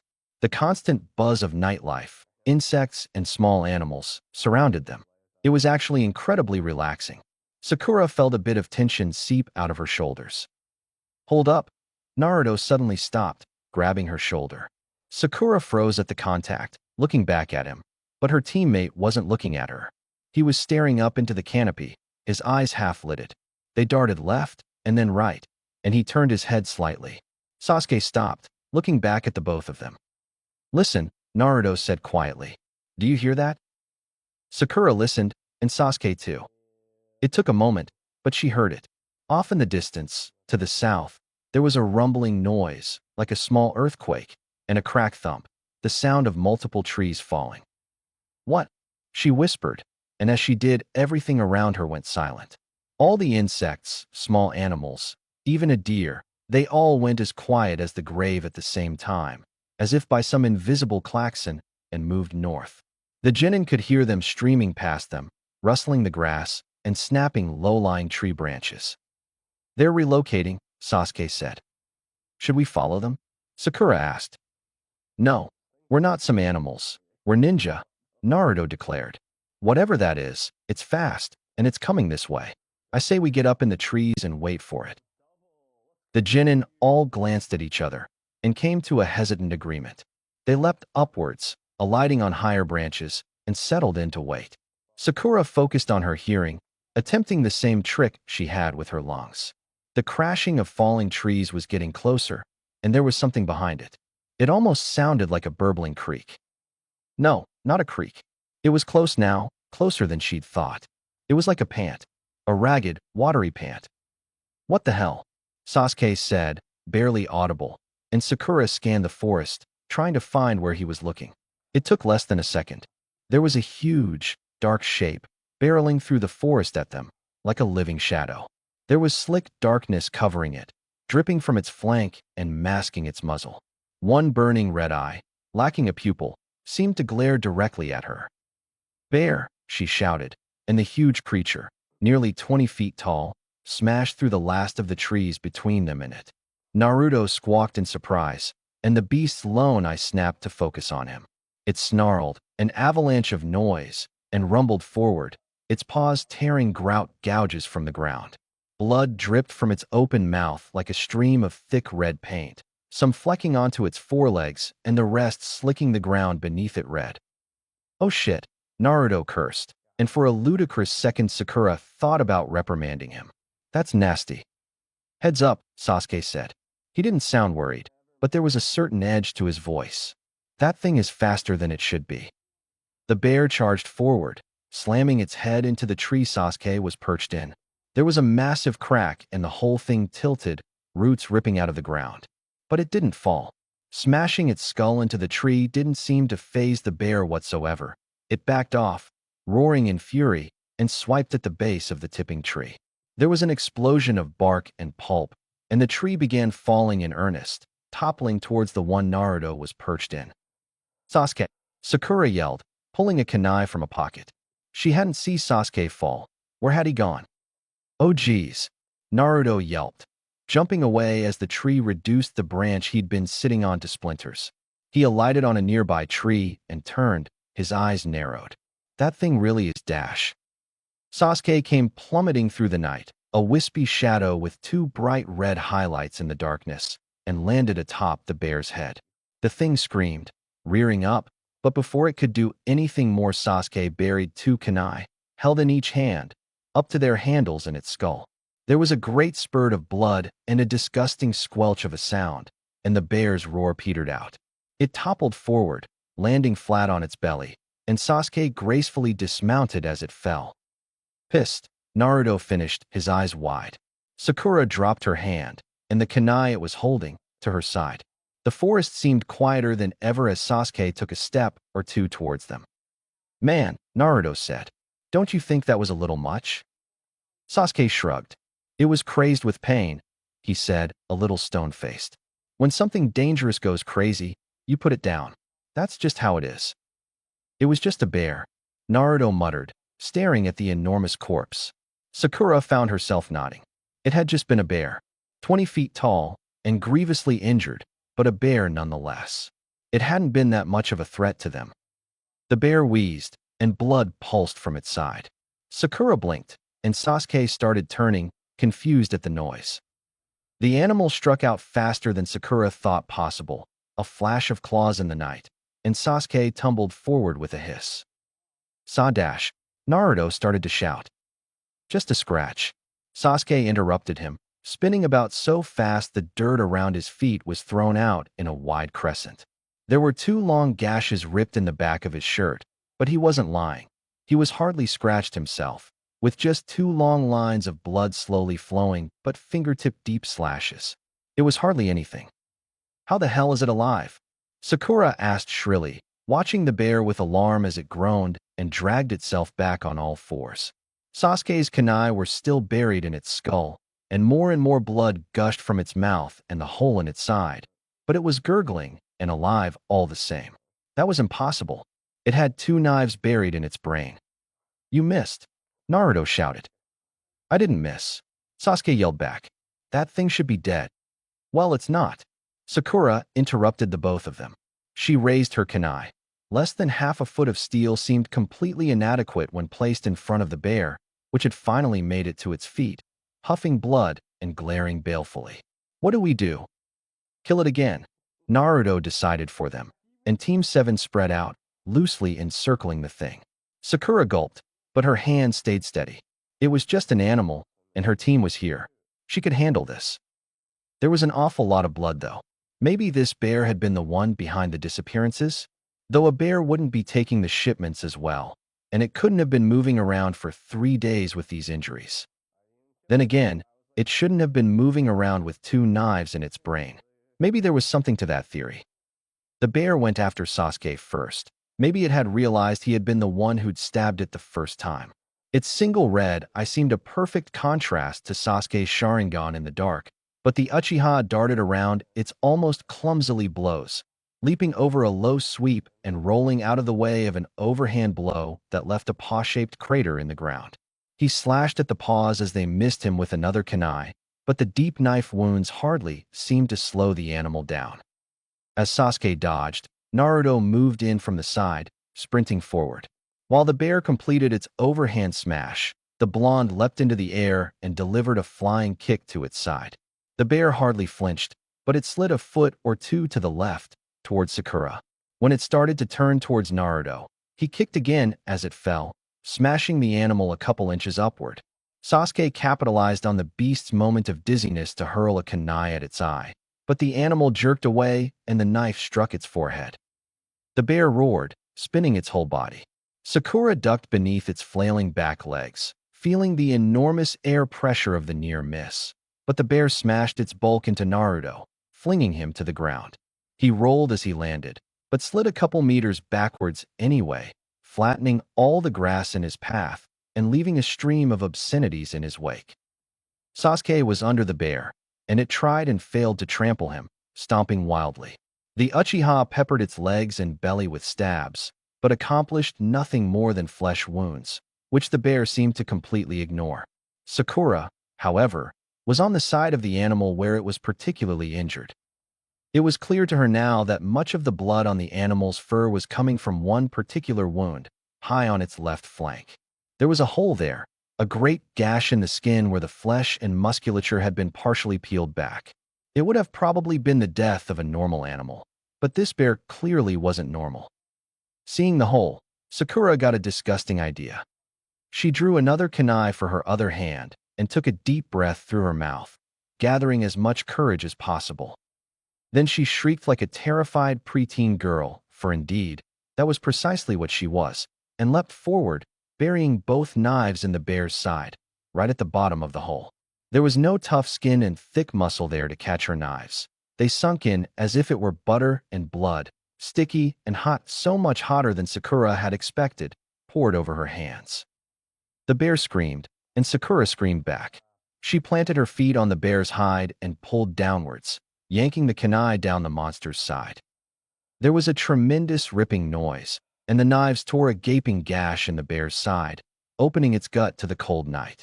Something thick and rubbery uncoiled, brushing against Sakura's thigh, and her gut did several somersaults in a row. She hurled herself backwards, away from the animal, and landed with a thud in the cold, wet grass. It was a relief from the bear's unnatural burning heat, and she sat there for a moment in near shock, watching the animal screech and stumble clumsily away from her as its guts unlooped from the greatly widened hole in its side. Something in her head clicked, a gear catching and refusing to keep up its normal operation. The smell of the bear's innards washed over her, like a busted sewer system filled with rotting crows and God knew what else. Her whole body tightened, goosebumps rising on her skin. This is not how I thought this day would go. Naruto gave a triumphant yell from somewhere Sakura couldn't see. It sounded almost like, "Take this." As he did, Sasuke darted out from under the bear, coming to a skidding stop next to Sakura. A moment after he did, there was a flash of light and a wham. Smoke exploded out from the bear's mouth along with a particularly violent spray of blood, and its lone red eye disappeared in a burst of yellow fire. The animal screamed one last time and toppled over on its side, smoke drifting from its eye socket. Naruto leapt over the body with a wide grin, his hand covered in unidentifiable grime. "I had no idea water could be explosive," he said excitedly. "This changes everything."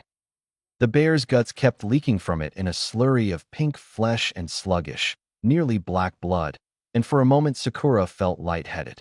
The smell was even worse than before, and her legs drew up protectively on reflex. She felt her gorge rise, but Naruto didn't seem to notice the mess behind him. "What did you dash?" Sasuke started to ask. "I blew up that water balloon inside its mouth," Naruto proclaimed proudly. "And it worked. Man, Mama's gonna love dash." He paused, tilting his head, and his expression became a little more concerned. Sakura, are you Dash? It was too much. Sakura threw up, a sudden burst of mostly clear vomit to her side, away from her teammates. She shuddered, disgusted at the burn in her throat, and with a gag turned back to the boys. Suddenly, she was mortified. She lowered her head, doing her best to disappear between her knees. I'm sorry, she practically whispered, mortally embarrassed. She almost wished she dropped dead along with the bear. Just, oh God, there's so much blood. And that smell Dash. Both her teammates were frozen, obviously surprised. And disgusted. How could they not be disgusted with her? But it was barely a second later that Naruto stepped forward, his hands up placatingly. Hey, Naruto said, coming to stand in front of her.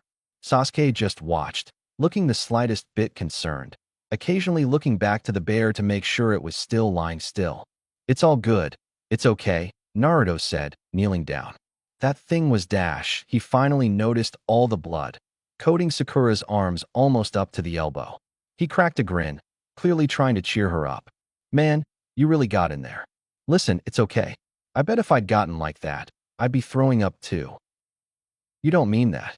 It was a mean thought, but Sakura couldn't help it, even as she looked up. You're the Hokage's son. You wouldn't throw up because of something like that. Naruto stuck his hand out. He didn't seem to care that both of Sakura's were slick with the bear's blood. Come on, get up. I got my canteen. We can clean up a little. I bet Obito will be back soon anyway. Naruto, I can't. All the Dash. Naruto ignored Sakura and took one of her hands, pulling her up. She let herself come to her feet, feeling Naruto's hand in hers. It wasn't burning like the blood. It was just warm and comfortably solid. Thanks, she said after a moment. Being on her feet seemed to have cleared her head, at least a little. Hey, don't mention it, Naruto said with a good-natured grin. I'm not just gonna leave a teammate on the ground. There was a comfortable silence carried with that sentence, but Sasuke mercilessly cut it to ribbons before it could settle. Obito is gonna kill us, he muttered, inspecting one of his kunai. Hey, it's not our fault some giant psycho bear came out of nowhere, Naruto insisted with a frown. We could have run, Sasuke pointed out. Obito would have wanted us to run, actually. PSSH. Naruto clearly didn't think much of that. Why? We handled it just fine. We might not have, Sakura said quietly, and Naruto shrugged. Yeah, maybe. But we did, so that's what matters, he grinned, before looking back at the animal seriously. Still, Obito might kill us, yeah? We'll just blame it on you, Sasuke suggested, and Sakura managed a little laugh at Naruto's rather loud what? What? The flat echo of Naruto's words spun Team 7 around, and they found themselves staring into the baffled face of their sensei. As he was wont to, the man had appeared seemingly out of thin air. He stared first at them, and then past them to the corpse of the bear in total disbelief. I was gone for 8 minutes, he said softly as he turned to Naruto. The words were directed as much to himself as they were to them. How did this happen? Well, there was a bear, Sasuke said in a matter-of-fact tone. And Sasuke stabbed it twice in the brain and it didn't die, Naruto added in.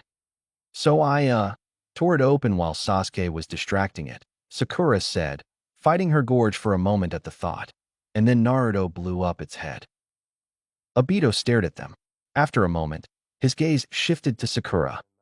Are you okay? He asked, quite seriously. Sakura nodded.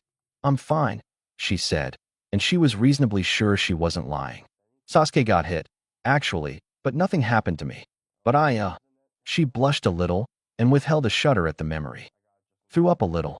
It just smelled really, really bad. Obito wrinkled his nose. Yeah, I can tell, he said, but there was a little smile to accompany it. Sasuke, you got hit.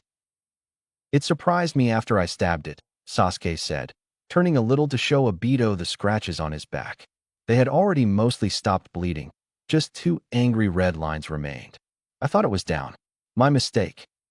Well, Obito murmured, looking from the marks back to the bear. Damn, Naruto, you're good, right? Of course, Naruto gave him a thumbs up, and Obito sighed. So much for a simple C rank, he said begrudgingly. Then again, the blood should have tipped me off. Okay, how about Dash? There was a gurgling groan, and behind them, something massive shifted. Sakura and her teammates looked back to see the bear stirring, its ruined head flopping from left to right. Naruto shut himself up before Obito could. It's still alive. Obito narrowed his eyes. That's wrong. It doesn't die, Sensei, Sakura said, keeping an eye on the bear.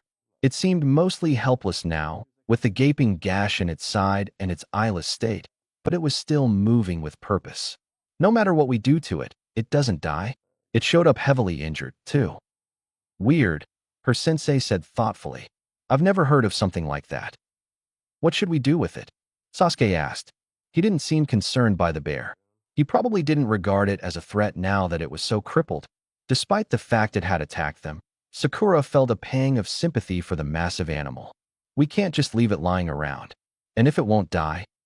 He trailed off meaningfully, but Obito shook his head. No way am I dumping that thing in Kimui, he said. That place already gets cluttered. I have a better solution. He clapped his hands together in a simple prayer-like pose, and then rapidly ran through several hand signs, too fast for Sakura to make them all out. Then, he bent and flattened his hands on the ground. Doton, Iwayato Kazushi, he intoned clearly, and there was a rumble, completely unlike the bear's growling. The earth cracked, fissures racing away from Obito's hands towards the animal.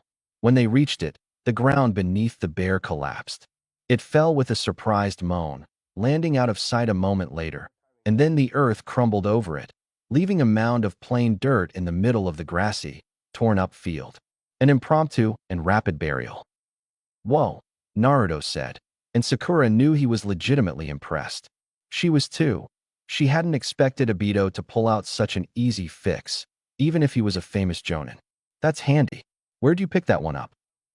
Oh, something about Obito's voice seemed off to Sakura, like he was talking to someone else for a second before actually focusing on Naruto. A long time ago. Where the bear had been, there was nothing but an unmarked grave. It was probably still alive down there, Sakura realized, alone under the earth. But maybe that was better for it down there in the silent dark than up here, crippled and blind in the cold air. There was a kind of peace to that. So, Sasuke said, are we going to figure out where it came from? Sakura blinked. She hadn't considered the notion, but now that her teammate had said it, it did leave a very obvious trail, she said, half to herself and half to her teacher. And it was very unusual. No way. Obito's mouth thinned into a line. You guys wandered off for less than 10 minutes and ran into a giant immortal bear. That kind of luck screams, don't investigate potentially suspicious activity in the dark. So what? Naruto asked. We're just gonna leave it for a day? Go back and have a good night's sleep? Obito crossed his arms coolly. Optimally, yes. That's dumb and you know it, Naruto shot back, taking a step forward. Sakura watched him argue with their sensei with an edge of discomfort. Going up against a more experienced shinobi, even just through words, seemed a dangerous thing to her. We can't just let a trail go cold like that. We've got to at least check wherever this thing came from. I don't think Dash.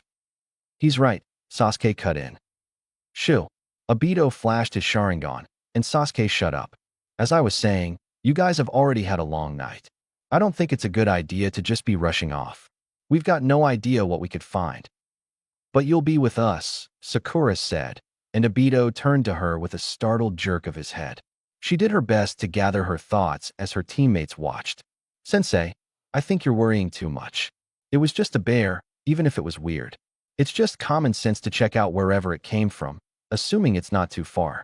We could find something critical to the mission that might not be there in the morning. She looked around and down at her bloody forearms. And we handled ourselves fine. With you there, I don't think we'd have to worry about anything. Her teacher let that one sink in, turning her words over. Only if you're all sure, he decided, in a tone that clearly showed he already knew the answer. Sakura nodded first, followed by Naruto, and then Sasuke, who merely inclined his head.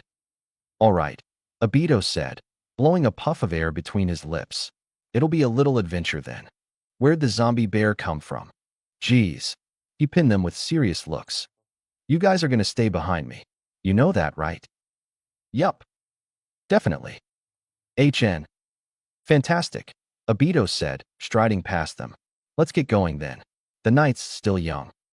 Team 7 set off down the path of destruction the bear had left, an avenue of toppled trees and ravaged earth. As they passed over the bear's grave, Sakura wondered if it could hear them moving over it. Sorry, she whispered, but the sound was swallowed by the night. Obito peered into the dark waters of the lake, his Sharingan idly rotating. Well, that's ominous, he said dryly. Naruto laughed. I'll say, he said. You think it came out of there?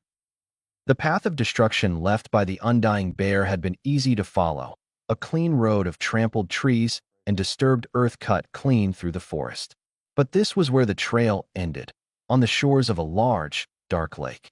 The lake was a messy oval shape, and Team 7 had found themselves on one of the long sides of it. Sakura guessed the opposite shore was about a kilometer away. She was kneeling, her arms pressed into the water, her hands scrubbing her forearms. The water was dark enough that the blood washing away wasn't noticeable. The color of the lake didn't change. It was also warmer than Sakura would have expected. She'd been prepared for a chill, but instead the temperature was almost pleasant. Sakura, Obito said, placing his hand on her shoulder. She looked back at him in surprise. Take your hands out of there.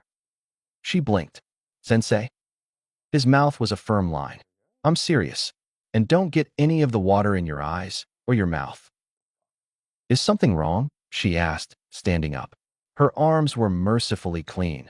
She'd been unable to ignore the sticky blood staining them the whole way here, resisting the urge to scratch. With the water, Obito confirmed. Sasuke, do you see it? The younger Uchiha had been staring at the lake in silence, and he shook his head. I don't know. His expression twisted. It looks like chakra. Almost. But I've never seen anything like it. You've never had to, Obito said. That's natural energy, a lot of it. Naruto gave him a questioning look, and Obito grinned. It's chakra produced by the earth, rocks, trees, whatever you can think of. You should ask your dad about it. His master specializes in it. The Uchiha's grin disappeared. But there's way too much for a little lake like this, and there's something off about it. I don't know what would happen if some got into your chakra system, Sakura, so let's just not risk it. Sakura nodded, suppressing more questions. Why had she never heard of natural energy before now? It certainly hadn't been included in the academy curriculum. So what could cause something like that? She asked instead. Filling a lake with natural energy? Obito shrugged. I have no idea. But if I had to guess, I'd say this might have been what caused our immortal bear. Nature energy can have some very strange effects, and this energy is stranger than most. It's quite possible the bear drank from this lake and ended up, he searched for the word, crossing his arms, infected with something. Geez, Naruto murmured, picking up a rock and tossing it into the water. So now what? We have to find out what's altering the lake, Sasuke said, and Sakura found herself nodding along. It's dangerous, she agreed, and Obito turned to her with an unreadable expression. This close to the town? If some kid comes out here and swallows some of the water, who knows what could happen? All right then, Obito said neutrally. How do you think we could go about that? Sasuke frowned, while Sakura went red. Are you actually asking us? Sasuke asked. Or do you already know the answer? Hey, Obito smiled. You don't think I'm that kind of guy, do you? Naruto grumbled. We should check the lake, duh. Obito turned towards him.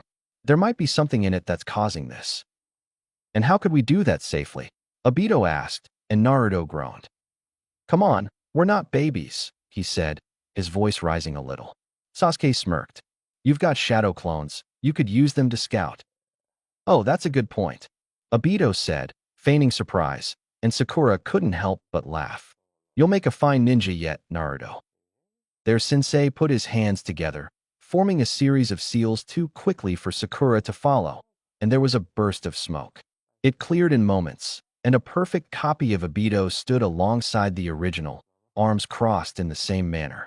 Sakura had never seen a Kage Bunshin before. She was familiar with ordinary clones, of course, so seeing her sensei duplicated wasn't especially shocking. But the fact that the shadow clone was physically a perfect copy, capable of autonomous action, still made her not uncomfortable. That was too strong a word. Wary might suit the feeling better. Get going, Obito said, and the clone wandered into the water without a sound. It took a deep breath and dove beneath the surface. "That's so cool," Naruto said with a grin. Sasuke asked, and Naruto gestured at the water. "That jutsu," he said. "It's so damn cool." "Well, you won't be trying it out anytime soon," Obito said with amusement. "The way you manage your chakra, you'd probably end up killing yourself." "Is it really that intensive?" Sakura asked, rubbing her arms. The water on them had grown cold in the night air, and goosebumps were rising all along her skin. There was a breeze wafting over the lake, and it brought with it the smell of wet grass and the sound of crickets. "Each Kage Bunshin created splits your chakra," Obito said, and Naruto's mouth dropped a little. "If you make 3, you've split it 4 ways between yourself and them. That means you're already down to 25% of whatever you've molded." He glanced at Sasuke. Even experienced ninja are careful when using it. It can be easy to forget how much chakra you've expended, especially if you're distracted by a battle or an injury, and you could end up knocking yourself out, or worse, with a sloppy clone. Sakura looked down. That was another jutsu she'd probably never end up using then. Her chakra levels were merely average, though Obito had told her control was excellent. There was no way she could justify using such an exhausting jutsu. "Huh," Naruto said. "I didn't know that." "That's what I'm here for," Obito said good-naturedly.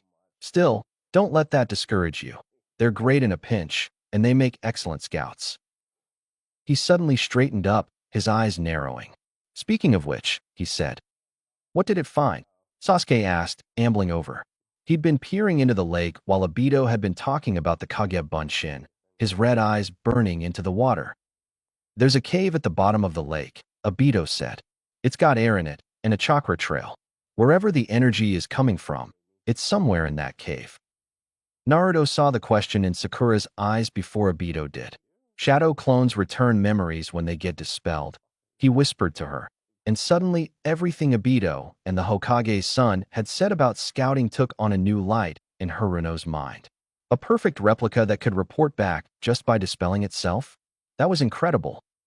"Well, how are we going to get down there?" she asked, and Naruto grinned at her. "We can't swim in the water, can we?" "That's the easy part," he said. "Right, Obito?" "You shouldn't be so cavalier, you know," Obito said, gesturing them over. "It's not like I do this every day." "Except for when you want to make a flashy entrance," Sasuke said flatly, and Obito grinned at him. "Well, sure," he admitted. "But who doesn't love a flashy entrance?" "I don't understand," Sakura said. She felt pushed out once more. The bond between Obito, Naruto, and Sasuke was so obviously much more familiar and deeper than what she had with any of them, despite their efforts. She tried to shove away the lingering thoughts in the back of her mind, whispering that she was the odd one out and always would be, and failed miserably. "What are we doing?" "The Kamui," Naruto said with excitement, and Sakura remembered the bell test. Sasuke had mentioned that name then, referring to the jutsu that Obito had used to make Naruto vanish.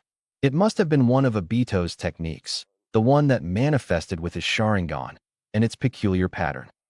"Here." Obito stuck out his hand, and after a moment of hesitation Sakura took it. Naruto laid his hand on Obito's forearm, just above her own. Sasuke just pressed his palm to the older Uchiha's side. "Hold on, okay? This is gonna be pretty weird." Obito closed his left eye, and the Sharingan in his right changed. The world folded in on itself, and Sakura yelped. For just a second, she was somewhere incredibly cold. There was no breeze, no sound of crickets, nothing, just the sound of her own breathing and her heartbeat. Panic wormed into her mind. She heard her heartbeat speed up. Where was she? Then the sensation passed, and she found herself in a damp cave. Guh. The Haruno stumbled backwards, sinking to one knee. The solid cold stone under her leg helped her ground herself. She was in a cave, rocks all around. This made sense. "Ugh," Naruto agreed, falling on his butt. "Every time." Sasuke remained standing, as did Obito. The younger Uchiha removed his hand from the older. "Give it a second," he said. "You'll be fine."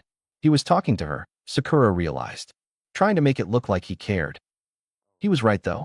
Sakura's head swiftly stopped swimming, and before she knew it, she was back on her feet. Whatever jutsu Obito had used, its effects were clearly temporary. She looked around and got a better look at wherever they ended up. Her initial impressions had been accurate. There wasn't much more to the cave than damp, dark rocks. There was a small grotto of water behind them, most likely the entrance to the lake. Sakura wondered how there could be air down here, as thick and stifling as it was. She'd never known that pockets like this could exist underwater. One more thing she'd learned today. She could see. That was also unusual. There shouldn't have been any light down here, rendering sight, even with chakra-enhanced sight, all but useless. But instead her eyes were piercing through the gloom with only a little difficulty. They picked up the slick trail of thick liquid snaking along the ground, into the lake, and Sakura blinked. The question of where the minuscule amount of light could be coming from was shoved to the back of her mind.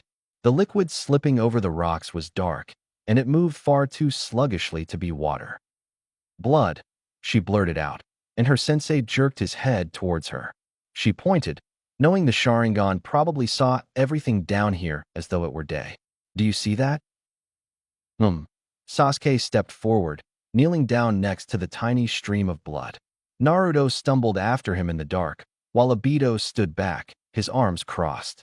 Sakura strained to make out his expression. She couldn't read her sensei's face, but his body language was definitely concerned. "It's got even more of that chakra in it than the lake," Sasuke said, turning back to their teacher. "I think this might be the source." "You're probably right," Obito grunted. "Wherever it's coming from, it's been feeding into the water." "We following it then?" Naruto asked, and Obito grimaced. "Yes," Sakura-sensei said, stepping forward. "But stay behind me, and stick close. I've half a mind to send you all back right now." "Please do," said the part of Sakura she'd prefer to listen to. She didn't like this. Mysterious blood trails in the dark, underground. That was asking for trouble, no matter the circumstances. "Don't you dare," said the other. "I've still got to prove myself." She wished that voice would shut up. They slowly proceeded deeper into the cave, and gradually, the amount of light rose. The rocks under their feet were consistently slick, whether with water or liquid. Sakura didn't want to think about, but it didn't keep them back. After just a minute of walking, the source of the light came into view. There was a crack in the wall, just big enough for someone to squeeze through. Warm light slipped through, cast by something out of sight. Obito moved through it first, turning sideways and raising his arms. Naruto followed hastily after, and Sakura after him. The feeling of her shoulders pressing against the cold stone impressed upon her a certain claustrophobia. This place could crush her without even meaning to. Then she was through the press of stone, with Sasuke close behind her. Sakura stared around in confusion. She hadn't known what to expect, but it certainly hadn't been this. It was a corridor of smoothly cut stone, about 6 feet wide and 8 tall, less claustrophobic than the cave, but not by much. There were small depressions cut in the stone every couple feet at about her sensei's head height, out of which spilled bright light, little fires. Sakura could smell the oil fueling them. "Oh boy," Obito muttered. It was clear to Sakura this was a base of some sort, hidden underground, away from prying eyes, and it was the source of whatever had infected the lake. People clearly lived here. What kind? She could only guess. "All right," her sensei said, his voice low. "This changes things." "Come on," Sasuke said. He pushed back the older Uchiha, and Obito shot him a look of alarm. "We have to see where this goes." "Sasuke, hold on." Obito took a step after him. "We can't be too hasty." "He's right though," Naruto said, following after Sasuke. "Come on, we can handle this. Let's see what's down here." Sakura's teammates pushed ahead, leaving her and their sensei behind. With no choice, the both of them followed after. Obito muttered something under his breath that Sakura was sure she wasn't supposed to hear. Stupid kids. She hoped he wasn't talking about her. The corridor eventually broadened, the walls moving out and the ceiling rising. They came to a crossroad, another path intersecting Team 7's own. Naruto and Sasuke continued straight ahead. Sakura glanced down both sides of the other corridor and only saw the same featureless rock as their current path. This place was deceptively large. "Hey, do you hear that?" Naruto asked, dropping his voice. Sasuke stopped beside him, and Obito's fast walk finally caught the older Uchiha up to the two of them. Sakura was still several paces behind. "What the hell are you doing?" he asked, laying his hand on each of the boys' shoulders. They looked up at him in confusion. "I told you to stay behind me." "So," Sasuke said, "it's not like being a couple feet ahead of you is going to matter." Sakura couldn't see her sensei's face, but she could imagine his nostrils flaring. "Listen to me. We're in unknown territory. You have no idea what could be around the next corner.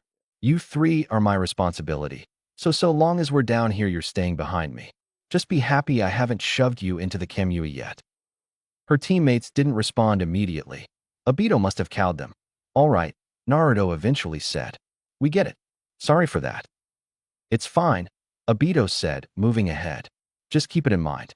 And not just for today." "Hey," Sakura said. Her sensei stopped. "Naruto, what did you hear?" "You don't hear it too?" Naruto dropped his voice. "Listen." Sakura did, and after a moment the sound Naruto had noticed solidified at the edge of her perception. She knew her teacher could hear it as well now that he was focusing on it, as well as Sasuke. It was a steady beat, reverberating through the walls, the faintest of echoes. 2 syllables, constantly repeated. Sakura couldn't make out the words, but she understood what she was hearing after a second of attentiveness. Chanting, or something like it. Somewhere down here, a group was chanting. "It's coming from that direction," Sasuke said, pointing to his right, down the corridor they'd just passed. "All right, let's go," Obito said. "But this time—" Yeah, we know," Naruto grumbled, falling in behind his teacher. They backtracked, moving down the corridor they'd ignored towards the sound.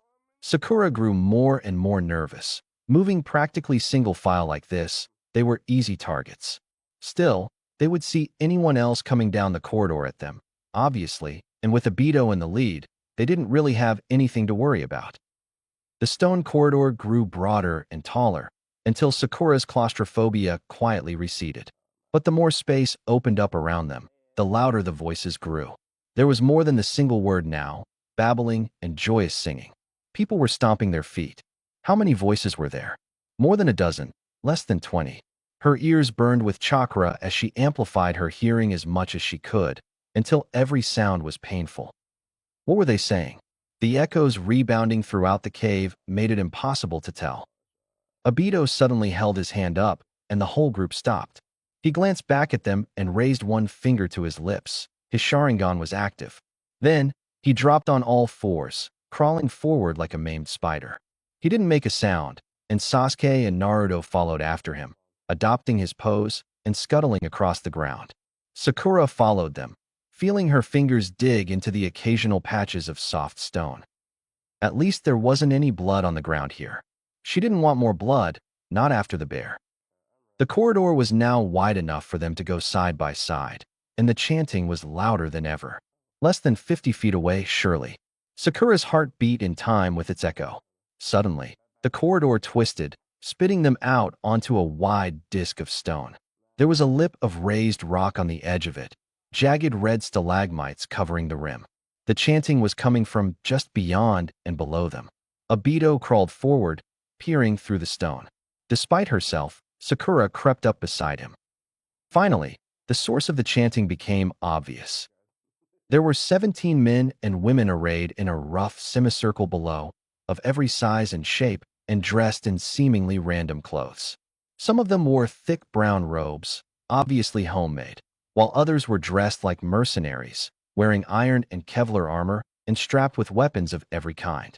One man even had a poleaxe, propped at his side. They were all facing a slightly raised altar as they raised their voices as one. That was the only thing Sakura could call it. It was a bulge of crimson stone, covered in candles. In the center of it, there was a pit, maybe 4 meters wide and 2 meters long. Sakura couldn't tell how deep it was. It could have been a meter or a kilometer. The pit was full of blood, overflowing with blood. Thick, arterial blood so red it was almost black, splashing against the stone and slowly dribbling down the sides of the altar. The whole congregation was standing in almost an inch of the stuff. Behind the pit, there was a simple idol carved from wood, less than 2 feet tall, a skeleton that had blades for fingers and toes and no face. Where its face should have been, There was an inverted triangle held inside a circle, carved so deeply into the wood it was almost a hole in the thing's head. The blades were covered in blood too. And behind the idol, there was one more man. She looked to her left, at Naruto, and the Hokage's son stared back at her, eyes wide. He was scared, she realized. Just as scared as her. They should have turned around. What the fuck? He mouthed, and Sakura felt the insane urge to laugh.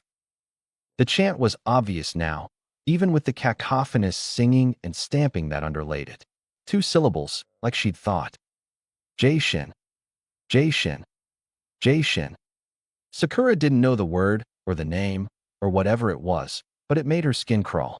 Her whole body was covered in goosebumps. She looked right, at Obito, and he jerked his head back, not taking his eyes off the congregation 30 feet below them. Back. She could practically hear him in her head. Back up, right now.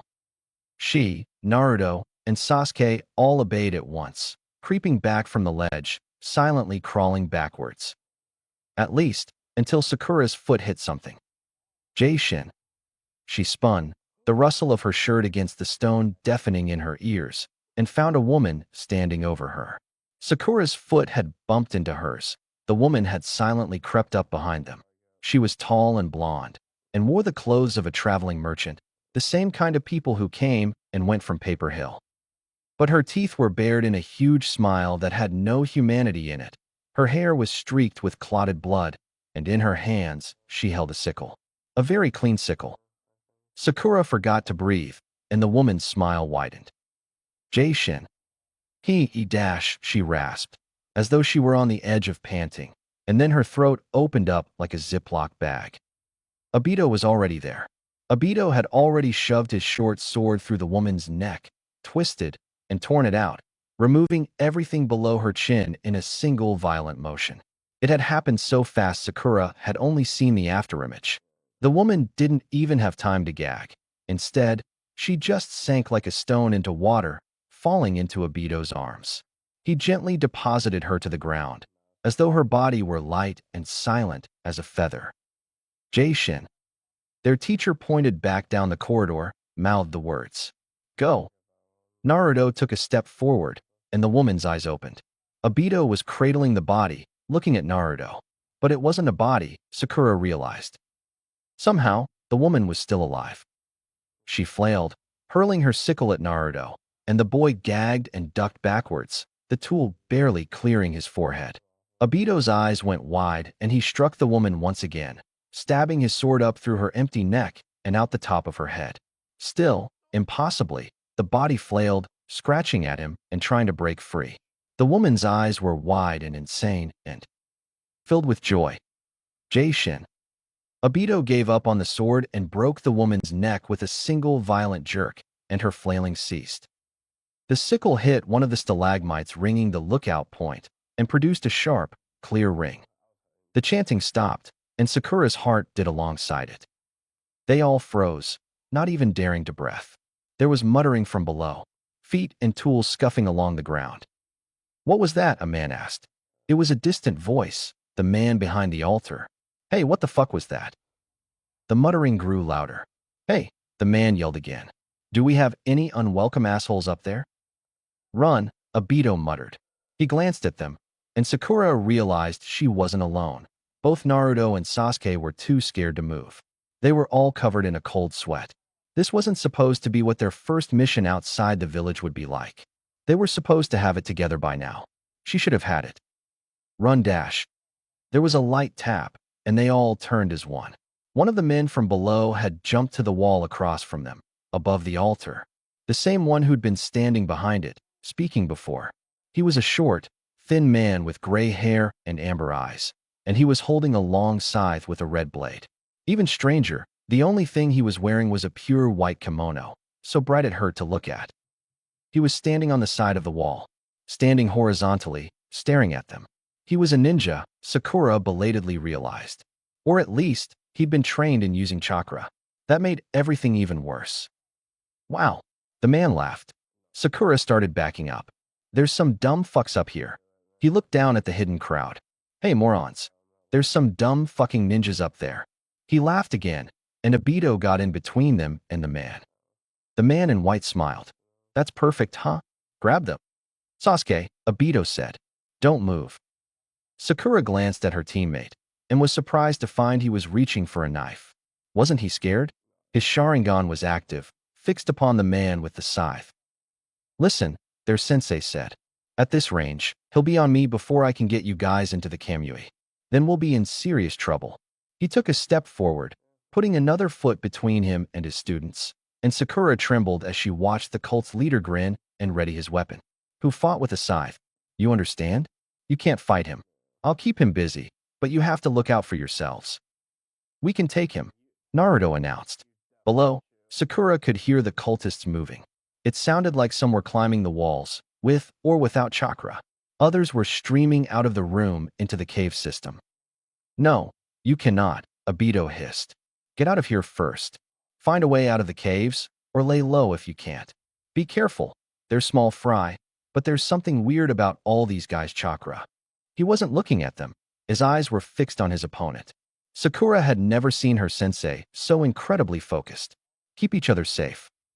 Sensei dash, she started to say. Go, Obito barked, and Sakura and her teammates turned and ran. There was a clash of steel behind them, and Sakura stole a glance over her shoulder as they fled. The man in white had leapt towards them, and Obito had intercepted him with his short sword. Her sensei had been right. The enemy had covered the entire distance between them before Sakura had made it a single step. The two men grappled, sword against scythe for the blink of an eye, and then they both fell. Out of sight, and into the cavern full of cultists. To Sakura's shock, that didn't scare her. Their sensei could definitely take care of himself. Right now, she was a lot more scared for herself. Right, she shouted, and then sprinted down the passage to her left. Naruto and Sasuke both understood right away and followed her. Their footfalls were silent, but the cultists were not. There was screaming, blades clashing, and a stampede of feet.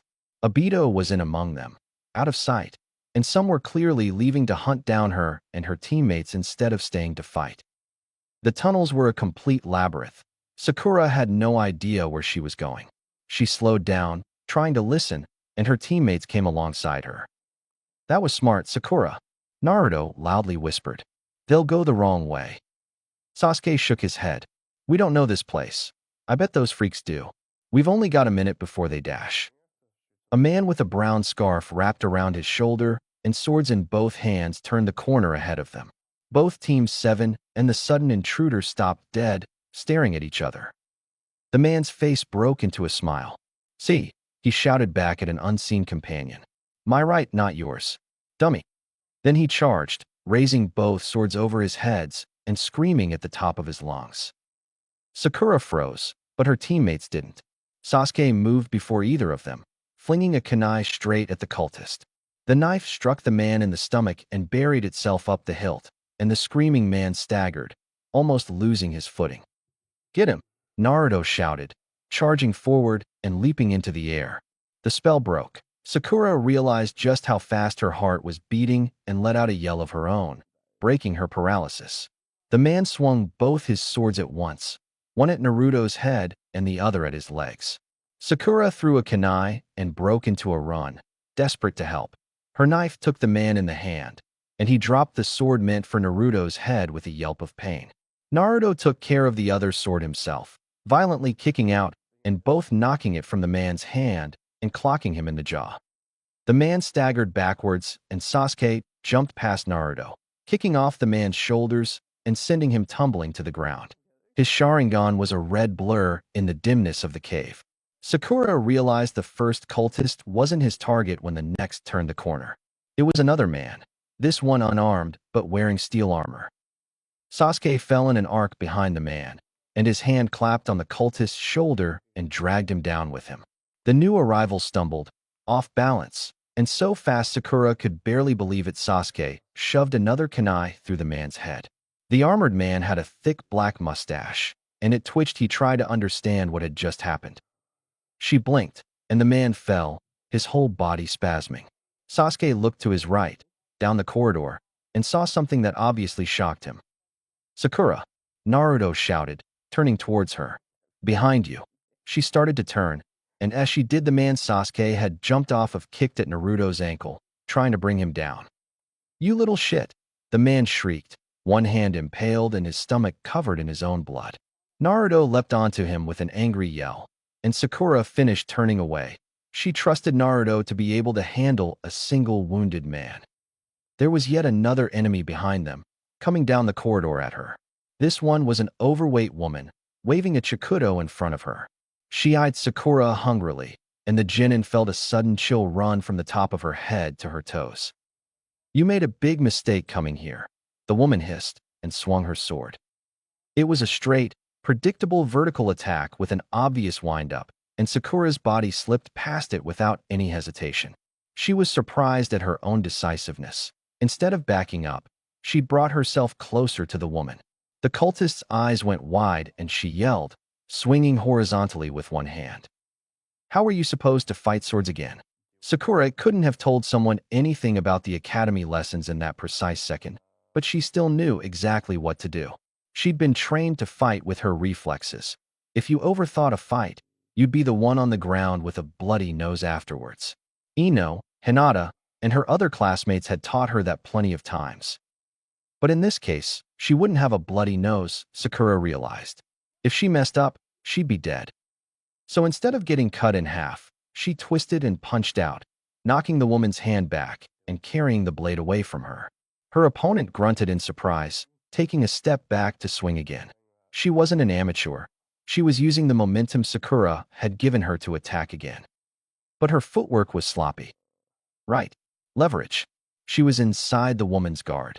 The sword wasn't dangerous so long as she interrupted the attacks. Sakura's eyes went wide and she dropped, sweeping the woman's legs out from under her. Her opponent cursed and fell, and Sakura didn't give her a chance to get back up. She jumped back to her feet and kicked the woman in the face. The cultist's head was tossed back and struck the stone with a sickening crack, and then rolled, insensate, as a pool of blood began steadily spreading beneath her dirty brown hair. Sakura paused, feeling like she was watching everything over her own shoulder. Was that really it? That had been her first fight? She'd won? Daya, yet another enemy, turned the corner ahead of her, watching with wide eyes. "You." He pulled a shuriken from his pocket, and Sakura stumbled back in fear. Someone else with ninja training? She heard Naruto shout something behind her and reached for the ground on instinct. The man flung his shuriken right at her head. Her hands wrapped around the sword that had tumbled from the unconscious woman's fingers, and she swung it in blind fear, knocking the shuriken right out of the air. Both Sakura and the man stared at one another. Neither of them were able to believe what had just happened. "Sakura." Naruto grabbed her by the shoulder, dragging her back. Her knuckles were white around the sword. She couldn't release it. "We gotta go." If Naruto was saying that, the path must have been clear. Sakura didn't have any room or time not to trust him. She turned and ran, putting her back to the enemy and focusing on sprinting. Naruto was in front of her. Sasuke was nowhere in sight. They jumped over two bodies.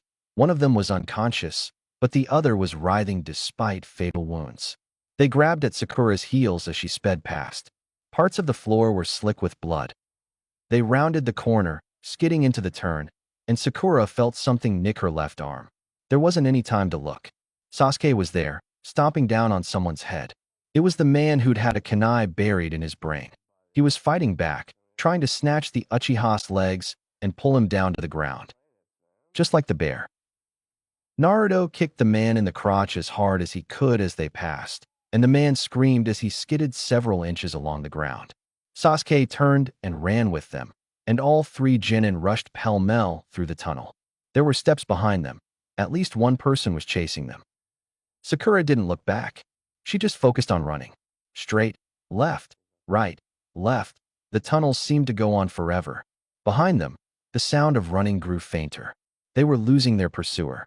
She didn't know how long she ran. It seemed like only a couple seconds, but it was probably much longer. "Here," Sasuke grunted, diving to the left. There was a crack in the wall, Sakura realized. Maybe even a door? She threw herself into it, with Naruto right behind her. As Sakura hit the floor and scrambled to the wall, Sasuke glanced back at her, his Sharingan whirling. He grabbed her by the arm. Dash, she started, before following his gaze. There was a divot in her arm, and blood was running freely from it. She blinked. When had that happened? She hadn't even noticed. Had that shuriken hit her after all? Lightning quick, Sasuke ran his hand up her arm and covered his hand in her blood as Sakura watched in shock. Then he poked his torso out the hole and flung his hand towards the end of the path they'd been fleeing down. Sakura heard blood splatter. He ducked back in and pressed himself to the wall, putting a finger over his lips. Sakura and Naruto understood right away and flattened themselves against the wall, trying to steady their breathing. The sound of footsteps grew closer. 3 sets ran past their door, then stopped. Sakura held her breath. Were they going to turn around? There was some muttering, and then a moment later the sound of movement resumed. They were going farther down the corridor.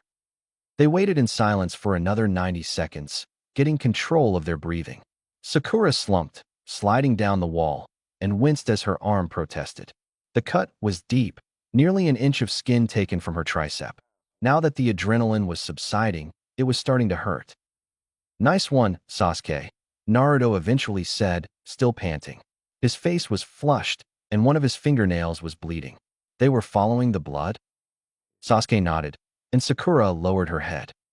Sorry, she said. I'm really sorry. That could have been bad. Hey, not your fault, Naruto said with a grin. I'm the one who should apologize. Sorry I left you with 2 of them. His smile grew a little wider. Did you really deflect that shuriken? That was cool as hell. Sakura blushed and looked down. She was still holding the sword.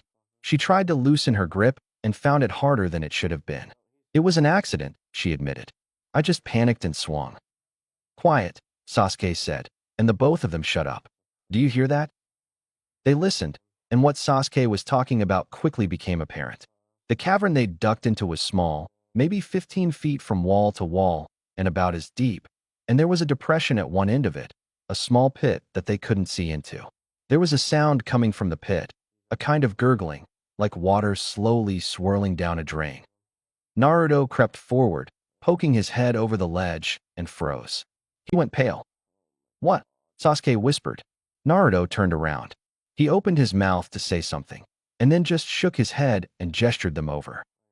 Sakura and Sasuke both followed him up and peeked into the pit. Sakura almost threw up for the second time that day. There was a woman in the pit, staring up at them with hateful crimson eyes. The gurgling was coming from her.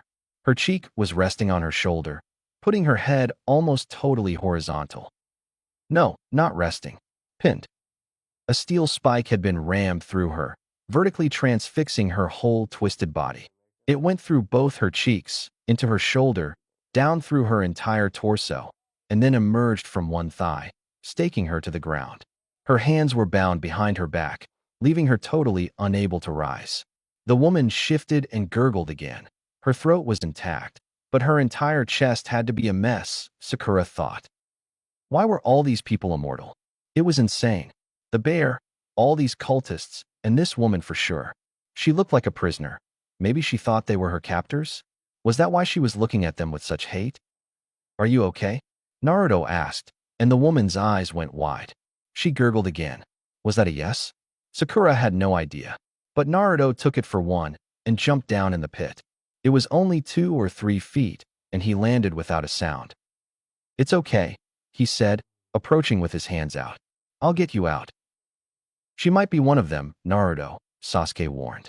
Sakura wasn't sure, and Naruto said exactly why. No way they would stick up one of their own people like this, Naruto declared. If she's alive, we gotta help her. He reached out, feeling the stake as the woman watched him with wide eyes, and gave it an exploratory tug. Nothing. It was firmly in the ground.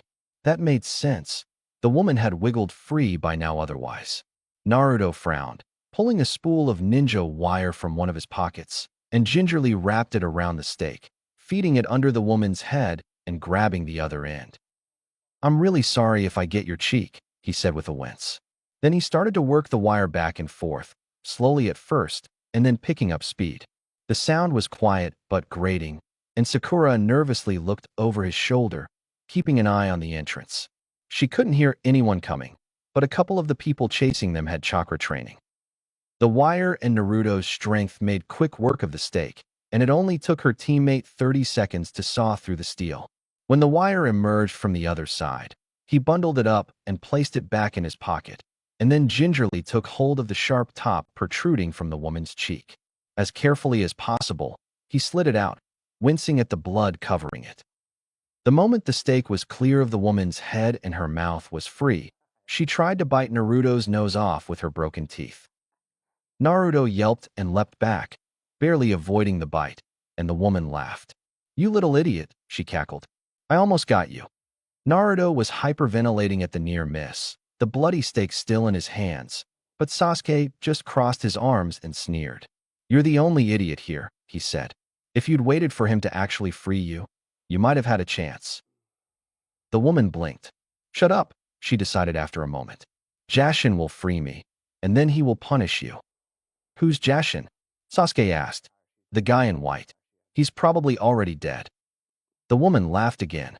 "You really have no idea where you are, do you?" she gasped, blood running from her mouth and the holes in her cheeks. Sakura stared in morbid fascination. "Jashin is God, you little bloodbag. You've stumbled into God's home and pissed off his followers. You won't even be leaving this place in pieces." She grinned, her broken teeth covered in her own blood. Sakura felt ill, especially when Lord Haiden finishes his ritual. "Haiden?" Naruto asked. "Is he the guy in white?" "He's God's emissary," the woman groaned. It was like she was enjoying her pain, Sakura thought, looking back at the entrance again. Still no one, but if this conversation went on it would definitely attract someone. "If you haven't shit yourself already, you should be ready to. He's already made all of us like him, and once the sacrifices are made, it'll be permanent." She squirmed, trying to dislodge herself from the stake, but it remained stuck fast in the stone. "Sacrifices?" Sasuke asked. Sakura was both amazed and grateful that he could stay focused in a situation like this. Even now, he was gathering information. "You guys are the ones who've been kidnapping the merchants." "Aren't you fucking clever?" the woman sneered. "But then why are you here, if you're one of them?" Naruto asked, and the woman's eyes narrowed. "Because those other assholes are heretics. They're not real believers." She spat blood on Naruto's chest, and he backpedaled in a panic. "Why do you think I haven't screamed yet? They stuck me up like this for killing one of those money grubbers. For spilling blood." Her face twisted into something even more inhuman, and Sakura took a step back as well. What servant of Jashin could condemn another for spilling blood? "Answer me." She screamed the final words, and Sakura grabbed Sakura's shoulder. "We gotta go," he said. "He told us to get out of her, but I'm not hearing anything. Obito has probably cleaned up by now." She nodded and reached down towards Naruto. He turned and took her hand, pulling himself out of the pit, and the three of them turned their back on the screeching woman. "You're all going to drown," she shrieked. "You and me and all those bastards. You're all going to drown in a river of blood. Jashin promised me." Sakura shivered, and they left the chamber, cautiously making their way back the way they'd come.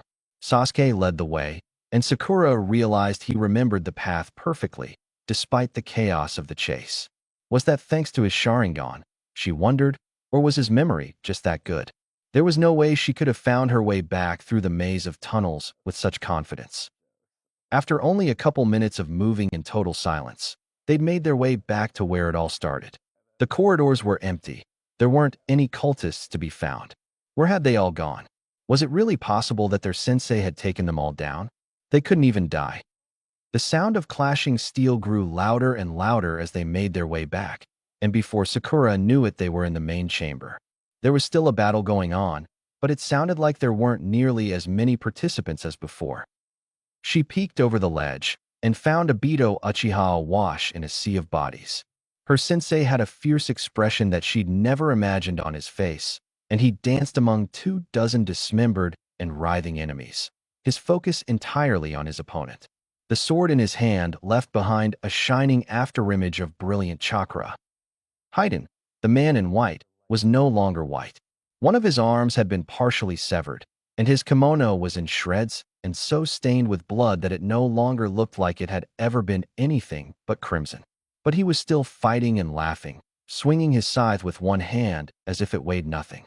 As Sakura watched, He swung at Obito and missed with a furious howl, and the missed strike took a grounded cultist's head off, as if there were no skins and bones for the blade to pass through. The ground was covered in bodies, all still moving and trying to grab Obito. As he danced with Haiden, he leapt to and fro, picking up chunks of human beings and tossing them aside with kicks and chakra-enhanced movement. It was like a scene right out of hell. "Holy shit," Naruto murmured, and Haiden's head snapped up towards them, his eyes manic. Sakura flinched back as the cult leader disengaged from Obito, putting some distance between them and levering his scythe up at the watching genin. "See?" he asked in a pleasant voice, stomping down on the moaning head of one of his followers. "This is why I don't mind telling you that you're all going to die." He stomped again and laughed at the chorus of questions asked by the massacred cultists, disembodied heads, and people missing all of their limbs, or worse, shouting questions. "You're all so fucking useless," he laughed. "Can't even capture some kids fresh from the womb. Soon as this rite is complete, I'm sending all of you to hell, no question. I told you to leave."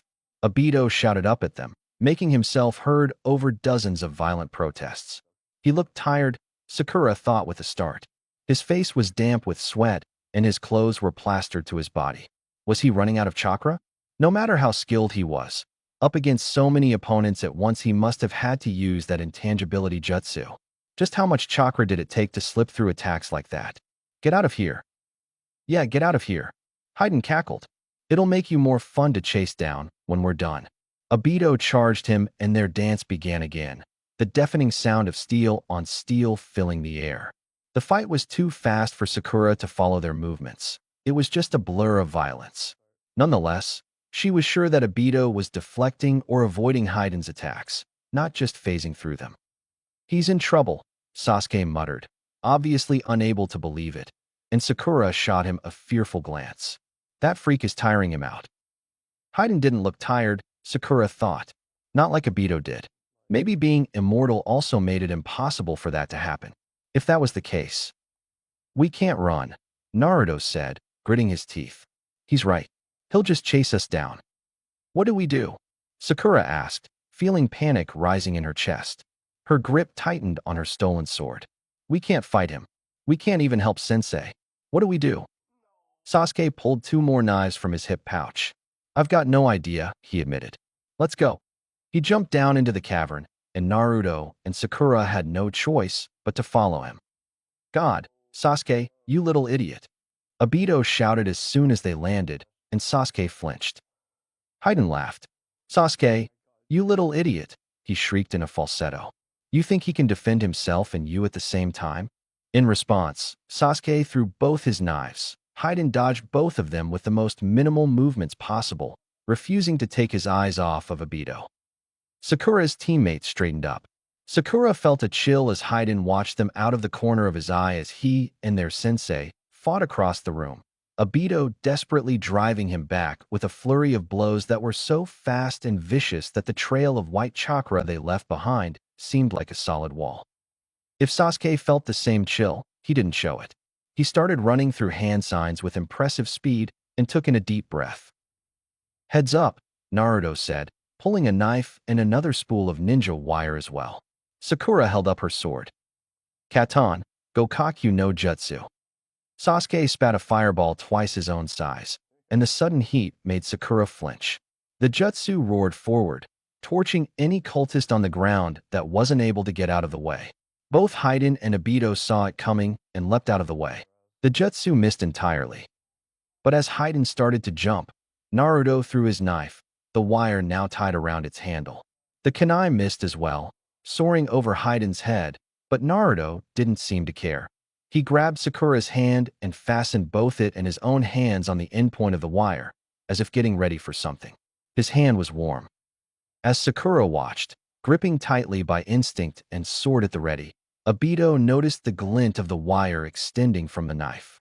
With the fireball still in between himself and Haiden, obscuring his opponent's sight, he jumped over the jutsu. An axe kicked the knife right out of the air, straight into the ground. The wire suddenly went amazingly taut, and Naruto and Sakura both tightened their grip on its handle, desperate not to let it get away from them. The shining steel string went straight down like a guillotine, and chopped the rest of Hayden's shredded arm off. Sakura watched in shock as the limb fell away.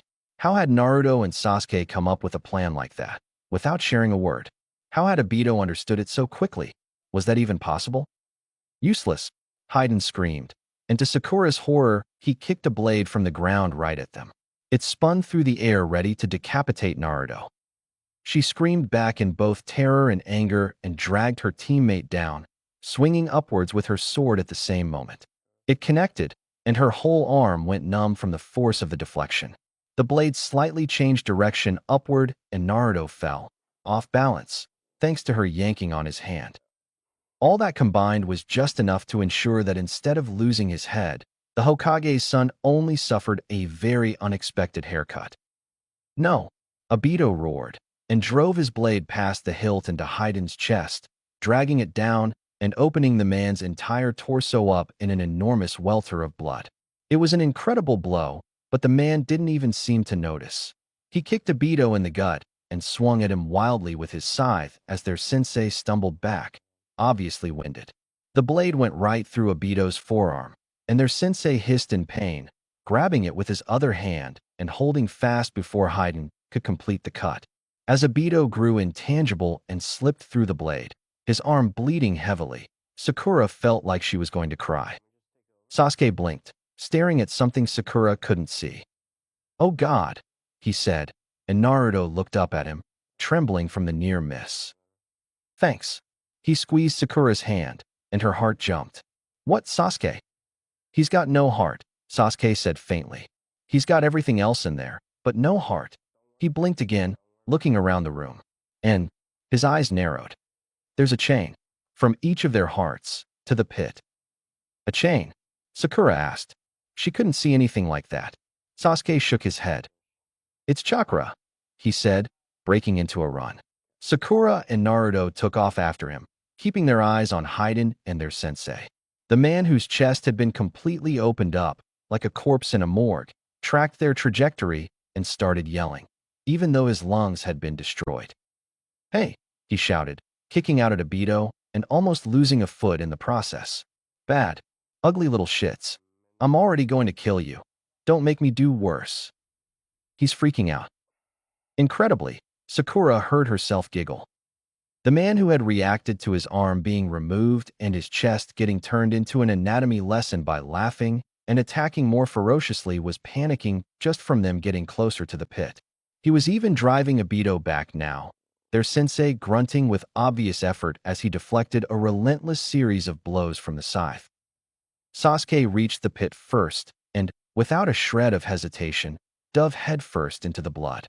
Naruto skidded to a stop behind him, leaving a trail in the blood that had surrounded it, and stared into the solid red liquid. It was totally opaque and didn't stir besides the occasional ripple as more blood pulsed out of it. Within a second of Sasuke submerging himself, it was like he'd never existed. Sakura and Naruto exchanged a glance and turned to face the fight, watching in horror as Hayden pushed their sensei back. Obito was bleeding from a dozen small wounds. Even though he had inflicted over 30 fatal injuries on Hayden, the man refused to slow down or give ground. He screamed even with his vocal cords cut, and he swung even as the tendons in his arm were torn to pieces. It was a nightmare. Sakura felt a tear slip out. She and her teammates started throwing kunai on the same unconscious impulse, desperate to help their teacher. They plucked knives from their packs and hurled them at Hayden at every chance they had.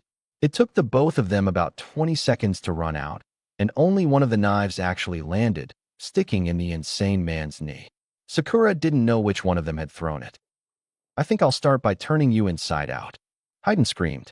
"This was supposed to be a good day before you assholes showed up, you know? Now I'm gonna have to pray for forgiveness for eating your heathen souls without the right seasoning." Sakura was numb to it now. This couldn't get much worse. At that moment, Sasuke surfaced behind them, gasping for air. They both turned back in shock. He was totally coated in blood, and it looked like the blood had become a body for a moment before Sakura and Naruto realized what was happening. They reached down and yanked him out of the pit. "It's down there," Sasuke shouted, opening his eyes. One of them was completely red. Had he opened it under the blood? Sakura's stomach flipped yet again. His heart. he shouted again, grabbing her arm and squeezing tightly. It's down there, but it's too deep. I can't reach it. Obito, you've got to get the heart. Huh? Haydn shrieked. Yeah, you do that, Uchiha. Leave your kids with me. I'm a great babysitter. Obito couldn't reach it. Sakura looked down at the bloody handprint Sasuke had left on her arm. Sasuke couldn't reach it. It was down too deep. How deep could the narrow pit be, if that was the case? Nearly 4 minutes. Very impressive, Sakura. Sakura remembered Obito's words and looked back at her sensei, struggling to keep them all alive. Suddenly, quite suddenly, for a reason she couldn't quite say, her terror died down. It grew quiet, buried under the rapid beating of her heart. She looked down at her hand and dropped her stolen sword. I'll get it, she said, and Naruto stared at her. She took a deep breath, as deep as she could, and jumped. She would have screamed right away, if not for how horrible the situation was. The blood welcomed her like an old friend, embracing her on all sides completely. As she slipped beneath the surface, the first thing she noticed was how hot it was. Despite coming from a hole in the ground, the blood that now completely surrounded her felt as if it had just left someone's body. It was hot and sticky, and moving through it incredibly difficult. Sakura felt panic and claustrophobia start to overwhelm her and almost turned around right there. Instead, she reoriented herself and swam straight down. It's hot. She didn't want to do this. She just wanted to give up, and it had been less than 5 seconds. As she swam deeper, the darkness behind her eyelids grew blacker and blacker. The blood blocked so much light that it made the transition to abyssal in less than 10 meters. It's dark. Her arm ached, and she remembered the wound on her tricep. It was full of this blood now. What was going to happen? Would she get infected or something? This was the stuff that had contaminated the lake, and Obito had warned her against getting any of that on her. Wouldn't this be even worse? Her whole body was aching. Swimming through the blood was completely exhausting. It felt like it was trying to push her back to the surface. I'm tired. How far had she gone already? 50 meters? How long had it been? 30 seconds? It was so hard to tell in the midst of everything. She could hold her breath for another 2, maybe 3 minutes, she was sure, but this wasn't like sitting underwater. This was hard, and her heart was beating a panicked rhythm. It was the only thing she could hear. You're all going to drown. Stop it. Don't think. Just swim. You're all going to drown in a river of blood. Another 30 seconds passed, and Sakura realized she'd overestimated herself. The panic, the growing pressure of the blood, everything was squeezing her lungs dry so much faster than normal. She had to be over 100 meters down now, and she could feel the pressure of all the blood above her crushing her down farther. Was everyone already dead up above? Had Haydn already killed them? Was it even worth doing this anymore? As Sakura considered turning around, she heard a sudden heartbeat. It wasn't her own. She stopped her descent, going totally still. The pulse came again. The blood around her stirred. The vibration barely twitched her ears. Blood wasn't a great conductor for sound. That meant she was close. She listened one more time, trying to pinpoint the source, and less than a half-second later it came again. Right below her, she realized. 2, maybe 3 meters. She dove, forgetting how her lungs were burning, and blindly reached out. Her hands fastened around something slimy. It was about the size of her head, huge for a heart, and as Sakura brought her other hand down it bucked against her, beating violently. More blood was squeezed out of it as it did, rushing past her hand and joining the rest of the pit. This was the source of the blood, Sakura realized. This thing had been at the bottom of the pit, steadily filling it up the whole time. She fumbled for her pack, reaching for a knife. But the moment her hand hit her empty pack, pressing it into her back, she realized her mistake. She'd used up all her knives with Naruto while trying to slow down Haydn. Sakura felt a brutal red anger far redder than the blood around her take hold of her, and she took the heart in both hands, squeezing it as hard as she could. Her finger made deep divots in it, but it kept stubbornly beating, refusing to die. She wasn't strong enough to crush it into paste. This was the heart of a ninja, after all. Without hesitation, she turned around, tucking the heart to her own chest and swimming for the surface. It felt like the organ was resisting, trying to sink back to the bottom of the pit. Her head was aching. She was running out of oxygen. It only made her kick more viciously, driving herself towards the surface far faster than she'd descended.